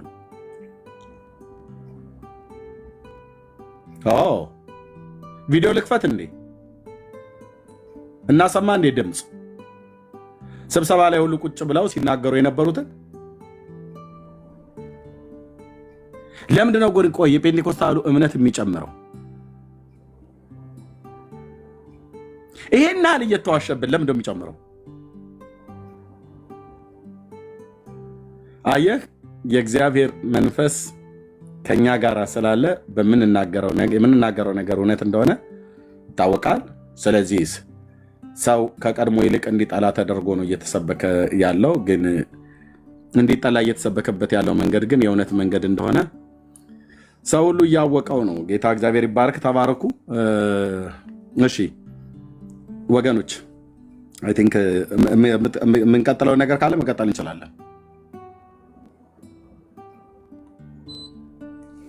ካልሆነ እኔ አንዲት ወንድምነት ምናልባት ቅድም ሰርግ ላይ እንኳን ያው አልተጠራውም የሚል ሀሳብ ስላነሳክ ከዛ ጋር በተያያዘ አንድ ነገር ብቻ አለበል ብዬ ስላሰብኩ ነው። ኦኬ። ጳውሎስ እንግዲህ ለቆሮንቶስ ቤተክርስቲያን 2 መልእክታት ጽፏል። የመጀመሪያው 16 ምዕራፎች አሉት ማለት ነው። እሱን ሳጠና ጳውሎስ ምንድነው ሐሳቡ በቆሮንቶስ ቤተክርስቲያን ላይ ምን ስላየ ነው መልእክቱ መጻፍ ያስፈልገው የሚለውን ማየት ሞክር ነበር። ምን አይነት ናቸው በቆሮንቶስ ቤተክርስቲያን ያሉ ክርስቲያኖች፣ ካራክተራቸው ምንድን ነበር፣ በአእምሮ መታደስ የተለወጡ ናቸው ወይ፣ ውሏቸው ከማን ጋር ነው የሚለውን እመለከት ነበር ከጳውሎስ መልእክት ተነስቼ ማለት ነውና ምዕራፍ 6 ላይ አንድ ነገር ያነሳል ጳውሎስ። ለአንብበውና ወደ ሐሳቤ ልሂድ፣ በደንብ ስሙኝ። ምዕራፍ 6 ቁጥር 1 ከመካከላችሁ አንድ ሰው ከሌላው ጋር ሙግት ቢኖረው፣ በመካከላችሁ ግጭት ቢነሳ ማለት ነው፣ ጉዳዩን በቅዱሳን ፊት በማቅረብ ፋንታ እንዴት ደፍሮ በማያምኑ ሰዎች ፊት ለፍርድ ያቀርባል? ሁለት ወንድሞች በቤተክርስቲያን መካከል ባይግባቡ ጉዳዩን እንዴት ባላመኑ ሰዎች ፊት በሙታን ፊት ጉዳዩን ይዘው ይቀርባል ይላል ጳውሎስ። እሺ ቅዱሳን እናንተ ያላቸው ነው የቆሮንቶስ ክርስቲያኖችን በዓለም ላይ እንደሚፈርዱ አታውቁምን? በሙታን ላይ ማለት ነው፣ በጨለማ ባሉት ላይ ማለት ነው። በዓለም ላይ የምትፈርዱ ከሆነ እንግዲያው በትንሹ ነገር ላይ ለመፍረድ አትበቁምን ይላቸዋል። በሙታን ላይ የምትፈርዱ ከሆነ፣ በጨለማው ዓለም ላይ የምትፈርዱ ከሆነ እንግዲያው በእናንተ መካከል ባለ ጉዳይ ለመፍረድ አትበቁምን ይላል። እሺ በምድራዊ ህይወት ጉዳይ ቀርቶ እሺ በመላእክት ላይ እንኳን እንደምንፈርድ አታውቁምን? ትልቅ ክብር ነው ያለን ማለት ነው፣ የእግዚአብሔር ልጆች በክርስቶስ ደም የተዋጀን ማለት ነው። እና እንግዲህ እንዲህ ያለ ጉዳይ ሲገጥማችሁ በቤተ ክርስቲያን የተናቁ ሰዎች ፈራጅ አድርጋችሁ ሹሟቸዋል ይላል። በቤተ ክርስቲያን የተናቁ ሰዎች የሚላቸው በጨለማ ያሉትን ነው፣ የጨለማውን መንግስት ነው ጳውሎስ እንደዚህ የሚለው። እነሱን ፈራጅ አድርጋችሁ አስባችሁታል? ምን ማለት መሰለ? በክርስቶስ ደም የተገዛችሁ ሚስትህን ፍርድ ቤት ይዘህ ስታቆማት ማለት ነው። ከዛ የእናንተን ጉዳይ በክርስቶስ ደም የተገዛችሁትን የእናንተን ጉዳይ መሐመድ የተባለ ሙት ሲመለከተው እንደማለት እኮ ነው። አግኝታችሁታል ሐሳቡን? መሐመድ የተባለ የፍርድ ቤት ዳኛ ሙት ማለት ነው።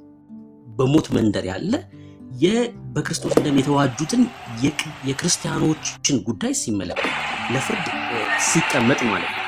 እና ፈራጅ አድርጋችሁ ሹማችኋል።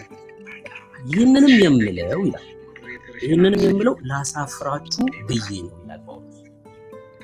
ላሳፍራችሁ ብዬ ነው ይሄን የምናገረው። ኤርሜ ሚዩት አይደለም እሺ ወንድምነት። ይሄንንም የምለው ላሳፍራችሁ ብዬ ነው አለ ጳውሎስ። ምን እላችሁ ፈልጌ መሰላችሁ? አሁን ለምሳሌ እኔ ሚያዝያ 25 ሰርግ አለብኝ፣ ሰርግ አለን ከሐሴት ጋር ከውብ ጋር ማለት ነው። ሚያዝያ 25 ተጠርታችኋል እንዳትቀሩ። በዚህ ፕሮግራም ላይ በደንብ ስሙ። ክርስትና በዚህ ልክ ነው የገባኝ ማለት ነው። ክርስትና በዚህ ልክ እንደሆነ የእግዚአብሔር ቃል አስተምሮኛል። በዚህ ፕሮግራም ላይ በስጋ እናት አባት የሆኑ ቤተሰቦቼ ጣልቃ መግባት አይችሉም፣ ሊያማክሩን አይችሉም። የኔ በስጋ አባት እናት የሆኑት ምክንያቱም ሙታን ስለሆኑ ወንድሜ በዚህ ፕሮግራም ላይ ሊያማክረኝ አይችልም። የሷ ቤተሰቦች በዚህ ፕሮግራም ላይ ጣልቃ መግባት አይችሉም፣ ምክንያቱም ሙታን ስለሆኑ ፕሮግራማችን ላይ ፕሮግራማችን ሲዘጋጅ አዳራሹ ምግብ የሚያዘጋጁት ሙታን አይደሉም በጭራሽ። ሙታን የኛን ፕሮግራም ሊያዘጋጁ አይችሉም። በክርስቶስ ደም የተዋጀ ብቻ ነው የኛ ፕሮግራም ማዘጋጀት የሚችለው፣ ሊያማክረን የሚችለው ዌዲንግ ፕላን የሚያደርገው ማለት ነው። ፕሮግራማችንን የሚመራልን ሙት አይደለም፣ በክርስቶስ ደም የተዋጀ ነው። መብት የለውም። በቅዱሳን ፕሮግራም ላይ ሙት መብት የለውም። ፕሮግራሙ ላይ ይገኛሉ። ኢየሱስ ይነገራቸዋል። ገብቷቸዋል። ፕሮግራሙ ላይ እኮ ይገኛሉ። አክብረን እንጋብዛቸዋለን፣ እንጠራቸዋለን ፕሮግራማችን ላይ። ከዛስ ኢየሱስ ይነገራቸዋል። ኢየሱስ እሱ ህይወት እንደሆነ እስካልተቀበሉ ድረስ እዚህ ምድር ላይ ብቻ እስካለን ድረስ እንደሆነ አብረን የምንሆነው እንነግራቸዋለን። ከዛ ለዘላለም እንለያያለን። ምክንያቱም ሰው በኢየሱስ ካልሆነ ወደ ሲኦል ስለሚሄድ ማለት ነው። ምን እያልኳችሁ? የሆነ ነገር ቢቸግረኝ፣ የሆነ ነገር ማማከር ብፈልግ፣ የሆነ ነገር ማዘጋጀት ብፈልግ ምደውለው ኤርሚ ጋር ነው፣ ምደውለው ቴዲ ጋር ነው፣ ማማክረው ዳንኤል ነው። አያችሁ፣ ምናማክረው እንኳን በብርሃን ያሉትን ሰዎች ብቻ ነው። ምክር እንኳን የምንቀበለው፣ ሐሳብ እንኳን የምንቀበለው በክርስቶስ ኢየሱስ ደም ከተዋጁት ብቻ ነው። በቃ ክርስትና እንደዚህ ነው። ክርስትና እንደዚህ ነው። ምግብ የሚያዘጋጁ በቃ በክርስቶስ ደም የተዋጁ ክርስቲያኖች፣ ካሜራማኖች በክርስቶስ ደም የተዋጁ ክርስቲያኖች። በዚህ ልክ ነው ክርስትና ማለት፣ በዚህ ልክ ነው። እሺ በቃ መለየት ነው፣ ከዓለም መለየት ነው። ወደ ዓለም ስንሄድ ኢየሱስን ልንነግራቸው ነው እንጂ ልንሟሟቅ አይደለም ማለት ነው። ኢየሱስን ልንነግራቸው ብቻ። ምክንያቱስ እኛ የዓለማት ፈጣሪ የሆነው ጌታ ልጆች ነን። ይህን እንዳዘነጉ። የዓለማት ፈጣሪ የሆነው ኢየሱስ አባታችን ነው። ለእነርሱ እኮ ፈጣሪያቸው ነው፣ አባታቸው አይደለም። ለምን? ሙታን ስለሆኑ በቃ እንትን አለን ማለት ነው። የመንግስት ልዩነት አለን ማለት ነው። እኛ የብርሃን ልጆች ነን፣ እነሱ በጨለማ ያሉት። ከጨለማው መንግስት አባል ከሆኑ ሰዎች ምክርን አንቀበልም። ፕሮግራማችን እንዲያዝ። በዚህ ልክ ነው ክርስትና የገባን እያልኳችሁ። ዋናው እንድትረዱት የምፈልገው እሱ ነው። ክርስትና በዚህ ልክ ነው። እሺ በዚህ ልክ ነው ክርስትና። ከዛኛው ዓለም የሚመጣ የትኛውም ነገር በብርሃን ያለን ሰው አያስደነግጠውም፣ አያስቆጣውም፣ አያስከፋውም። ክብር ለኢየሱስ ይሁን። ክብር ለኢየሱስ ይሁን። ፕሮግራሙ ላይ ሲገኙ ደግሞ ኢየሱስ ይነገራቸዋል፣ እንዲያመልጡ ካሉበት ስፍራ ማለት ነው። እኔ ቆሮንቶስን ሳጠና ይሄን የገባኝ። እሺ የቆሮንቶስን መልእክት ሳጠና ጳውሎስ ማንነታቸውን እንዲረዱ ነበር የሚነግራቸው። ማንነታቸው እንዲገባ፣ እናንተ የተከበራችሁ ናችሁ ይላችኋል። የተባረካችሁ ናችሁ፣ በእግዚአብሔር መንግስት ውስጥ ስልጣን ያላችሁ ናችሁ። ማንነታችሁ የተከበረ የተባረከ ሆኖ ቆሻሻ ስፍራ ላይ ሄዳችሁ የምትገኙ አይደላችሁም ይላችኋል። አያችሁ፣ ለዛ ነው ክርስቲያን በኃጢአት መንደር የማይገኘው። ለዛ ነው አገኛችሁት ሐሳቤ? በኃጢአት መንደር የማንገኘው ለማንነታችን ስለማይመጥን ነው። ቆሻሻ መንደር አንገኝም። ያ ሰፈር ለኛ የሚሆን አይደለም። ለዛ ነው አንተ በክርስቶስ ደም ተዋጅተሃል ይላል አይደል? በዋጋ ተገዝተሃል ይልና ጳውሎስ በቆሮንቶስ መልእክቱ እዚሁ ምዕራፍ 6 ላይ ይህን በዋጋ የተገዛውን ስጋህን ከጋለሞታ ጋር እንዴት ታስተኛዋለህ? በጣም ታሳፍራለህ እኮ ነው የሚለው ጳውሎስ። ይሄ ስጋ በክርስቶስ ደም የተገዛው የተዋጀው ስጋ ከጋለሞታ ጋር የሚተኛ አይደለም። አንተ የተባረክ ነህ፣ የተለየክ ነህ፣ ቅዱስ ነህ። በጨለማው መንደር ሂዶ የሚጋደም አይደለም። ይሄ ገላ ማለት ነው የምንንቀው ስፍራ ስለሆነ፣ የኃጢአት መንደር የቆሻሻ ሰፈር ስለሆነ ማለት ነው። እዛ ስንሄድ ምን ልናደርግ ነው? ኢየሱስን ልንናገር ነው። ክብር ለኢየሱስ ይሁን። ክብር ለኢየሱስ ይሁን። ይሄን መልእክት ብናገረው ምናልባት በዓለም ያለ ሰው ጓደኛ አድርጋችሁ የያዛችሁ ካላችሁ ለእናንተም ጭምር ነው። በዓለም ያለች ሴት ጓደኛ አድርገህ ያለክ ክርስቲያን ካለክ፣ እህቴ አንቺ በዓለም ያለ ሰው ፍቅረኛ አድርገሽ ያሽ ካለሽ ጌታን በጣም ነው የምትጠይው ማለት ነው። ጌታን በጣም ነው የምትጠላው ማለት ነው ወንድም አለ።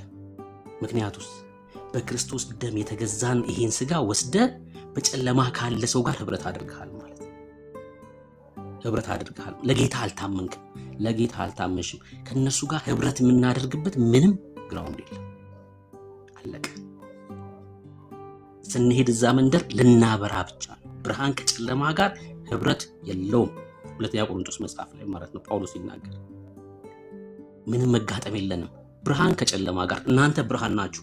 ጳውሎስ በኤፌሶን መልእክቱ ላይ አስቀድሞ ምን አለ? እስኪ ኤፌሶን 5:8 ይህን ጥቅስ ሁሌ አንብቡት። እሺ ሁሌ አንብቡት፣ ማንነታችንን ስለሚነግረን ይሄ ጥቅስ። አስቀድሞ ጨለማ ነበራችሁ ይላል ኤፌሶን 5:8። አስቀድሞ ምን ነበራችሁ? ጨለማ ነበራችሁ። አሁንም ሰው በክርስቶስ ካላመነ ጨለማ ነው። አሁን ግን እናንተ በክርስቶስ ኢየሱስ ምንድናችሁ? ብርሃን ናችሁ። ማን ነው ጥቅሱን ፖስት የሚያደርግልኝ? ምንድናችሁ? እናንተ በክርስቶስ ኢየሱስ ብርሃን ናችሁ። ታዲያ ለዛ ነው ጳውሎስ ብርሃን ከጨለማ ጋር ምን መጋጠም አለው የሚለው። አያችሁ፣ ከጨለማ ጋር ህብረት የምናደርግ አይደለንም እኛ ብርሃን ስለሆንን በክርስቶስ ኢየሱስ ምንድናችሁ? ብርሃን ናችሁ። ክብር ለኢየሱስ ይሁን፣ ክብር ለኢየሱስ ይሁን። እዛ መንደር ስንሄድ ልናበራ ህይወትን ልንናገር እንጂ ከብርሃን ጋር ከጨለማ ከብርሃን ጋር ምንም ህብረት የለውም አይደለ? ቀድሞ ጨለማ ነበራችሁ፣ አሁን ግን በክርስቶስ ኢየሱስ እናንተ ብርሃን ናችሁ ይላል እግዚአብሔር ቃል። ጌታ ዘመናችሁን ይባርክ። ጌታ ዘመናችሁ ማንም ክርስቲያን እንዳያመቻመች። ክርስትና መለየት ነው። በቃ ክርስትና ማንነትን የማወቅ ጉዳይ ነው። ይህን ጠንቅቃችሁ ልትረዱ ይገባል። ጌታ ዘመናችሁን ይባርክ። እጅግ በጣም ወዳችኋለሁ። የክርስቶስ ደም ደግሞ አጋምዶናል፣ እህት ወንድም አድርጎናል። ላንለያይ ለዘላለም ማለት ነው። ለዘላለም አብረን ልንኖር የክርስቶስ ደም እህት ወንድም አድርጎናል። በስጋ ወንድሜ ከሆነው ይልቅ እናንተ እጅግ በጣም በብዙ ትበልጣላችሁ። በስጋ ወንድሜ የሆነው ከእናትና ከአባት በመወለድ ነው። እናንተ ግን በደም ነው የተወለዳችሁት። በቃ ክርስትና እንደዚህ ነው። እናንተ በደም ነው የተወለዳችሁት። ከእግዚአብሔር መንፈስ ነው የተወለዳችሁት። አባታችን እግዚአብሔር ነው አባታችን። ይበልጣል ይሄ እህትና ወንድምነት። ይሄ እህትና ወንድምነት ከጨለማ ጋር ህብረት የሚያደርግ አይደለም። ጌታ ዘመናችሁን ይባርክ። ክርስትና ይሄ እንድትረዱት ብዬ ነው። ኤርሚዬ እንቀጥል ርዕሱ ላይ። ተባረክ ወንድምነት። ቴንክ ዩ ጸጋ ይብዛልህ።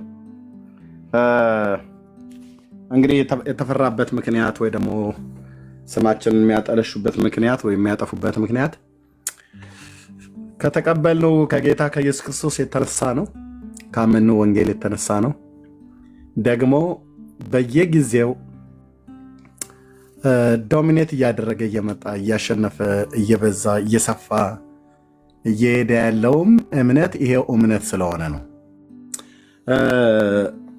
አይ ቲንክ ዶክተር ሻውል አንድ ነገር ጽፎ እንደነበረ ነገረኝና ገብቻ አላየሁትም። እስቲ ገብተን አብረን አንብበው። እሱ ፔጅ ላይ ዶክተር ሻውል የሆነ ጽሁፍ ጽፍ ያለኝ አንብበው ብሎ የነበረ። እስቲ እዚህ ጋር እንደዚህ ላሳያችሁ። ኦኬ፣ የተጻፉ ጽሁፎች አሉ እዚህ ጋር። ዶክተር የፔጅ ላይ ነው ያለነው። ምን አለኝ በቃል ነበር እየነገረኝ ነበረው። ኦኬ፣ ዶክተር ሻውል ፔጅ ላይ ነኝ ያለሁት። እዛ ገብተን ማየት እንችላለን። ኮሜንት መስጠት እንችላለን። ላይክ ማድረግ እንችላለን። ቁጥር አይዋሽም አለ ዶክተር። ቁጥር አይዋሽም። በዓለም ላይ 600 ሚሊዮን የሚጠጋ የጴንጤኮስቴና የካሪዝማቲክ አማኞች አለን። ስንት? 600 ሚሊዮን የሚጠጋ የጴንጤኮስቴና ካሪዝማቲክ አማኞች አለን አትሉም? ከ80 እስከ 100 ሚሊዮን የሚጠጋ ሉትራውያንም አለን።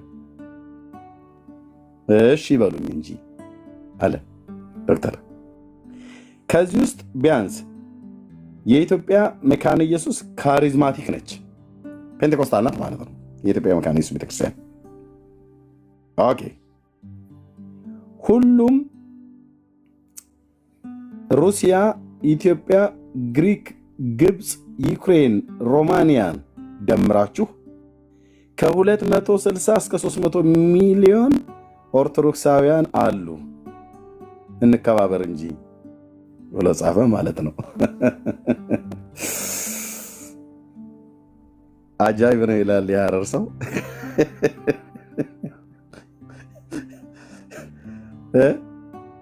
ይሰማል እደግመዋለሁ። ይህን ጽሁፍ እንዴት ደስ የሚል ነው። ገብተን ኮሜንት ምናደረግ ሼር ምናደረገው እናደረገዋለን። እኔም ገብቼ በዛኛው በዋናው አካውንት ያደረገዋል። ቁጥር አይዋሽም። በዓለም ላይ 600 ሚሊዮን የሚጠጉ የፔንቴኮስቴና የካሪዝማቲክ አማኞች አለን። ከ80 እስከ 100 ሚሊዮን የሚጠጋ ሉትራውያንም አለን። በዚህ ውስጥ ቢያንስ የኢትዮጵያ መካነ ኢየሱስ ካሪዝማቲክ ነች፣ ፔንቴኮስታል ናት ማለት ነው። ራሷ ነች ቤተክርስቲያኒቱ ነች የተናገረችው ኦፊሻል። ሁሉም ማለት የሩሲያ፣ የኢትዮጵያ፣ የግሪክ፣ የግብፅ፣ የዩክሬን፣ የሮማንያ፣ የህንዶችንም የሶሪያንም ኦሪየንታል የተባሉ በሙሉ ጨምረህ ብትቆጥር በዓለም ላይ ያሉት ከ260 እስከ 300 ሚሊዮን ኦርቶዶክሳውያን አሉ። ከዚህ አኳያ ሲደርስ ግማሽ እንኳን አይሆኑም ማለት ነው በዓለም ዙሪያ ከፔንቴኮስታሉ ጋር እንኳን። ሉተራውያንንም አብረን ከጨመርን ምን ያህል ሊሆን እንደሚችል አስብ። ከ80 እስከ 100 ሚሊዮን ማለት ነው። ስለዚህ 100 ሚሊዮን እዚህ ላይ ብንጨምር ወደ 700 ሚሊዮን ፔንቴኮስታል አለ ማለት ነው።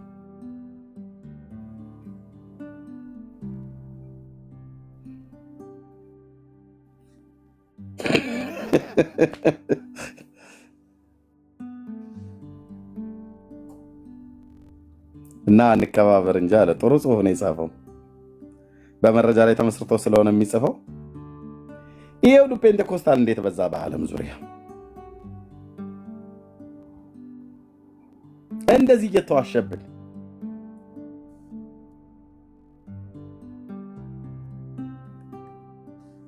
እግዚአብሔር መንፈስ ቅዱስ ከኛ ጋር እንዳለ ከምታይበት ነገር አንዱ ይሄ ነው።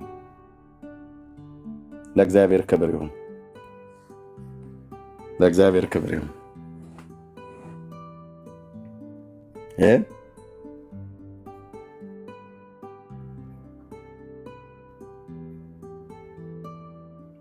ለእግዚአብሔር ክብር ይሁን። ስለዚህ የወንጌሉን ስብከት እየጨመረ ስለመጣ እነ ዲበኩሉና አካባቢው ላይ ያሉ እነሱ ጋር በጣም ትልቅ ድንጋጤ ነው የፈጠረው። ባለፈው ደጋግሜ አንድ ቪዲዮ እንዳሳያችሁ ስብሰባ ላይ እየተደረገ ነው። ዕለት ዕለት ነው የሚሰባሰቡት። ትውልዱ እንዴት አድርገን እንታደገው፣ የትውልዱ ማዕበል እየሄደብን ነው እየወጣብን ነው ብሎ የሚሉ ዕለት ዕለት ነው የሚያወሩት ወንድሞች ናቶች። ስለዚህ ምንድነው የመጨረሻ ውሳኔያቸው? ህዝቡ ከኛ እንዳይሄድ ከተፈለገ መምህራኑ ወንጌል መስበክ አለ። ቤተ ክህነት ውስጥ የሚወራው ነው የምነግራቸው ወንድሞች ናቶች። እንትና ነገረኝ ብዬ እኔ አሁን ስም አልጠራም። እዛ ሰዎች ስላሉ አልጠራም። ሰዎች አሉ ግን በፍጹም አልጠራም ስም። እንትና የሚባሉት አባት ናቸው የነገሩ ብዬ ስማቸውን አልጠራልህም። ብሩክ ነው የነገረኝ ብዬ እንደማወራ፣ ሙቴ ነች የነገረች ብዬ እንደማወራ እዛ ያሉትን እንደዛ አንጠራም። እዛው ስላሉ አባቶች ናቸው፣ በጌታ ናቸው አይደሉም፣ እሱንም በሚስጥር ያዙት በሚስጥር ያዙት። ኦኬ በሚስጥር ያዙት። አዎ ውስጥ ለውስጥ እኮ ተሸርሽረን አልቀናል አለ እኮ። ውስጥ ለውስጥ እኮ በጣም አሁን እኮ የትኛው እኮ ጴንጤ የትኛው ኦርቶዶክስ መሆኑን መለየት እስከማይቻል ድረስ ብለው እኮ የራሳቸው እነ ዲያቆን ዮርዳኖስ አበበ፣ እነ ዘማርያም ዘለቀ፣ እነ ታላቁ ምናምን ነገር የሚባሉት በሙሉ ለቅሶ ላይ ናቸው። እነ መዝሙር ያሬድ በሙሉ ለቅሶ ላይ። እኛ እኮ ቸገረን ወገኖቼ። ምንድን ነው ግን ማድረግ ያለብን? ያው አባቶች ናቸው ብለን የምትላቸው ከሁሉም እኮ በቃ ማለት ምን የትኛውን ከየትኛው ለይተን ልናቅ እስከማንችል ድረስ ተቸግረናል። እኚህ ትክክለኛ የሃይማኖት ቅናት ያላቸው አባት ናቸው ብለን ስንል እነሱ ከነኛ ወገን ሆነው ነው የተገኙት። ምንድን ነው ታዲያ ማድረግ ያለብን? ያው ህዝባችንም እንደምታውቁት ያው እየሄደ ነው፣ ይወጣ ነው፣ ህዝቡ ይወጣል እና ምን እናድርግ? ማድረግም ያለብን አይ በቃ ስድቡን እናጧጥፈው በደንብ አድርገን ማህበረሰቡ እንዲጠላቸው አድርገን ብንናገር ህዝቡ ወደዛ ሊሄድ ይችላል። አይ ይሄንማ ሞከርን፣ በጣም ብዙ ዘመን እኮ ሞከር ነው፣ ብዙ ዘመን ሞከር ነው። ጭራሽ ህዝቡ ለማየት እያሉ ነገሩን ቼክ ለማድረግ ለማረጋገጥ እያሉ እየሄዱ እዛው ቀሩ። እኛ ያልሆነ ነገር ናቸው። ህዝባችን ደግሞ ያው እንደምታውቁት ሄዶ ለማረጋገጥ ይፈልጋል። ያው ወፍጮ ቤት የገባ ዱቄት ሳይነካው ሊወጣ እንደማይችሉ እነሱ ጋር ከሄዳችሁ በጣም ብዙ ነገር በዚህ እኮ ነው። እውነትም እኮ ደግሞ እኮ እውነት ለመናገር እኔ እንደው በመድኃኔ ዓለም ክርስቶስ ይኸው ዛሬ ኦርቶዶክስን ኦፊሻል ልለምናቸው፣ እንደው በጌታ ልለምናችሁ፣ በጣም ጸያፍ የሆነ ስድብ እየፈለጋችሁ ተሳደቡ። እኛን የወንጌላውያን አማኞችን ማለት በቃ ህዝብ በጣም ቅፍፍ የሚለውን ነገር ፈልጋችሁ ተናገሩ። ለምን ህዝቡ ያንን ነገር ቼክ ለማድረግ ሙሉ ወንጌል ይመጣል፣ መሰረት ክርስቶስ ይሄዳል። እዛ ደግሞ ሲመጡኛ ወንጌል ስንሰብክ ያገኙናል። ይኸው ነው የሆነው። እኔን አሁን ኦርቶዶክስ ያጣችበት ምክንያት ውሸት ዋሽታ ነው። ቤት ዘግተው ዝሙት ይሰራሉ ብላ ስታወራ ካህናቶቿ ሰማው። ቤተልሔም ውስጥ እሳት እየሞቅን እያለን እውነታችሁን ነው አልኩ። አዎ አረጋግጣለሁ ብዬ ሄድኩኝ እና እውነትም እንደተባለው ቀረኋ። ቀረ። የሚያስቀር ነገር ስላለ የሚያስቀር ነገር ጴንጤዎቹ ሲያወሩ አገኘኋቸው። እንዴት ቆንጆ እና እባካችሁ ኦርቶዶክሳውያን እንደው በእውነት እኔ በሌላ ታቦት በምትሉት ምናምን ነገር አለምንም ስለ መድኃኔዓለም ግን ለምናችኋለሁ፣ ይሄ የስም ማጥፋት ዘመቻችሁን ቀጥሉ። ይገርማችኋል ዛሬ ቃለ ሕይወት ቤተክርስቲያን ያየኑ ጉድ ሄዳችሁ ብታዩት በእውነት ይሄ ህዝብ ከዚህ ህዝብ ጋር ወይ የምንኖረው በላችሁ እንድትሉ የሚያደርግ ስንት ነውር እኮ መሰላችሁ ያየሁት እያሏችሁ ዋሹብን። የሚሰማችሁ ትውልድ ካለ ይሰማና ወደኛ ጋር ሲመጣ ለማረጋገጥ ሲመጣ እኛ ወንጌል እንነግረዋለን ማለት ነው። እና ይቀጥል እያልኩ ነው እኔ ስም ማጥፋቱና ጥላቸው እና ታዲያ አሁን የድሮ ስድብ መሳደብ ያዋጣል አያዋጣም? ስለዚህ ምን አሉ አሁን አባቶች በአንድ አፍ ሆነው መቋሚያ ወዝውዞ መንግስተ ሰማያት የገባ የለም። ታዲያስ ተነሱ፣ ወንጌል ስበኩ፣ አትፍሩ። ጨለማ ውስጥ ነን ያለነው፣ ድቅድቅ ጨለማ ውስጥ ነው ያለነው። ማህሌት በመቆምና ቅዳሴ በመቀደስ የኦርቶዶክስ ህልውናዋ አይቀጥልም። ህልውናችን እንዲቀጥል የምትፈልጉ ከሆነ ወንጌል ስበኩ አሉ ጳጳሱ። አለቀ አለቀ። ምን ውስጥ ነው ያለነው አሉ? ድቅድቅ ጨለማ ውስጥ ነው ያለነው አሉ። ምእመኑ ምን አለ? ቲክቶክ ላይ መጥቶ ኑ በብርሃኑ ተመላለሱ አሉ። እኛ በብርሃን ውስጥ ነው ያለነው፣ ወዴት ነው የምትጠሩን ብለን ስላቸው በብርሃኑ ተመላለሱ፣ ዳቦ እንድትልሱ አለታላ እንድትልሱ ማለት ዳቦ እንድትልሱ አተላ እንድትቀምሱ ኑ በብርሃኑ ተመላለሱ።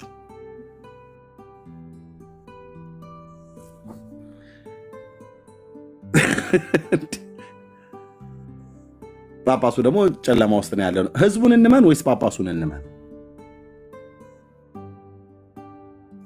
ጳጳሱ ድቅድቅ ጨለማ ውስጥ ነው ያለኑ ይላሉ። ድቅድቅ ጨለማ ውስጥ ሆነው ኑ ወደኛ አላሉም እሳቸው። ስለዚህ በጣም ብዙ ህዝብ ጌታ ኢየሱስ ምስክሬ ነው እኮ አልኳችሁ። በጣም ብዙ ህዝብ እያጡ ስለሆነ እየወጣባቸው ስለሆነ አሁንም ያላቸው አማራጭ ከጴንጤ ልጆቻችንን እንጠብቅ እያሉ ጥላቻን የሚሰብኩ በውስጥ ለደቀ መዛሙርቶቻቸው ሁሉ የሚሰብኩ እንደነኛ አይነት እንደ ዲበኩሉ አይነት ሰዎች ቢኖሩም እኛ ግን ወንጌሉን እንቀጥላለን ማለት ነው። ጌታ ኢየሱስ ዛሬም ያድናል፣ ዛሬም ጌታ ነው። ኦኬ። ለሃይማኖት ተቋም መሟገት መከራከር ይቻላል፣ እንደ ሃይማኖተኛ መከራከር ይቻላል። ግን ምንም አይፈይድልህም ብራዘር። ድህነት በእግዚአብሔር ልጅ በኢየሱስ ክርስቶስ እንጂ ያለው በኦርቶዶክስነት፣ በጴንጤነት፣ በካቶሊክነት አይደለም። እና እግዚአብሔር ይባረክ፣ ጸጋና ሰላም ይብዛላችሁ። እኔ እዚህ ላይ አቆማለሁኝ። ከዚህ በኋላ ቤት መክፈት ከአሁኗ ሰዓት በኋላ ምናልባት አልችልም። ሰው የሚከፍት ግን ሰው ካለ እዛ እሱ ቤት መሆን እችላለሁ። አንድ ቦታ ላይ ለወጣ ስለሆነ እዚህ ላይ ያበቃለሁ። የወንጌል ስብከቱ ይቀጥላል። ጥላቻቸውን ግን ማን እንደሚጠላ ግን እንድታውቁ ይሄንን ቪዲዮ አሳይተናል። ኦኬ፣ ቪዲዮአቸውን አሳይተናል። እኛን እነሱ ከጥላቻ ተነስተን የምንናገረው በደንብ አይታችሁታል። ልጆቼን ነው ብለው ያሉት እነ ጸዲ የተባለችዋ ልጆቼ ማነው ልጆቻችንን ነው ያለችው። ጴንጤን መጥላት እንዲችሉ አድርገን ነው ማሳደግ ያለብን። ጴንጤን ሲያዩ ሰው እያማተበ በስመ አብ ወወልድ ወመንፈስ ቅዱስ እያለ እንዳይጨብጧቸው እናደርገው ያሉ አሉ። ስለዚህ እነማን ናቸው ማለት ነው በጥላቻ የሚሰብኩት? በጥላቻ የሚናገሩት እነማን ናቸው? እነሱ ናቸው ማለት ነው። ኦኬ፣ አለቀ። ትውልዱ እየሰማ ነው። ቀላል ነገር አይደለም። ዩቲዩብ ላይ ያላችሁ ሰዎች እየሰማችሁ ነው። ቅድም እንደተባለው ከፍቅር በስተቀር እኛ ሌላ ዕዳ ሊኖርብን አይገባም። ጸጋና ሰላም ይብዛላችሁ። በዚሁ ልሰናበት ነው ወገኖቼ።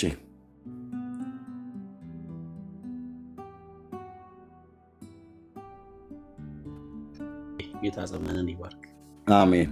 ተባረኩ። ጸጋ ይብዛላችሁ። ጌታ ይፈቅድ እንገናኛለን።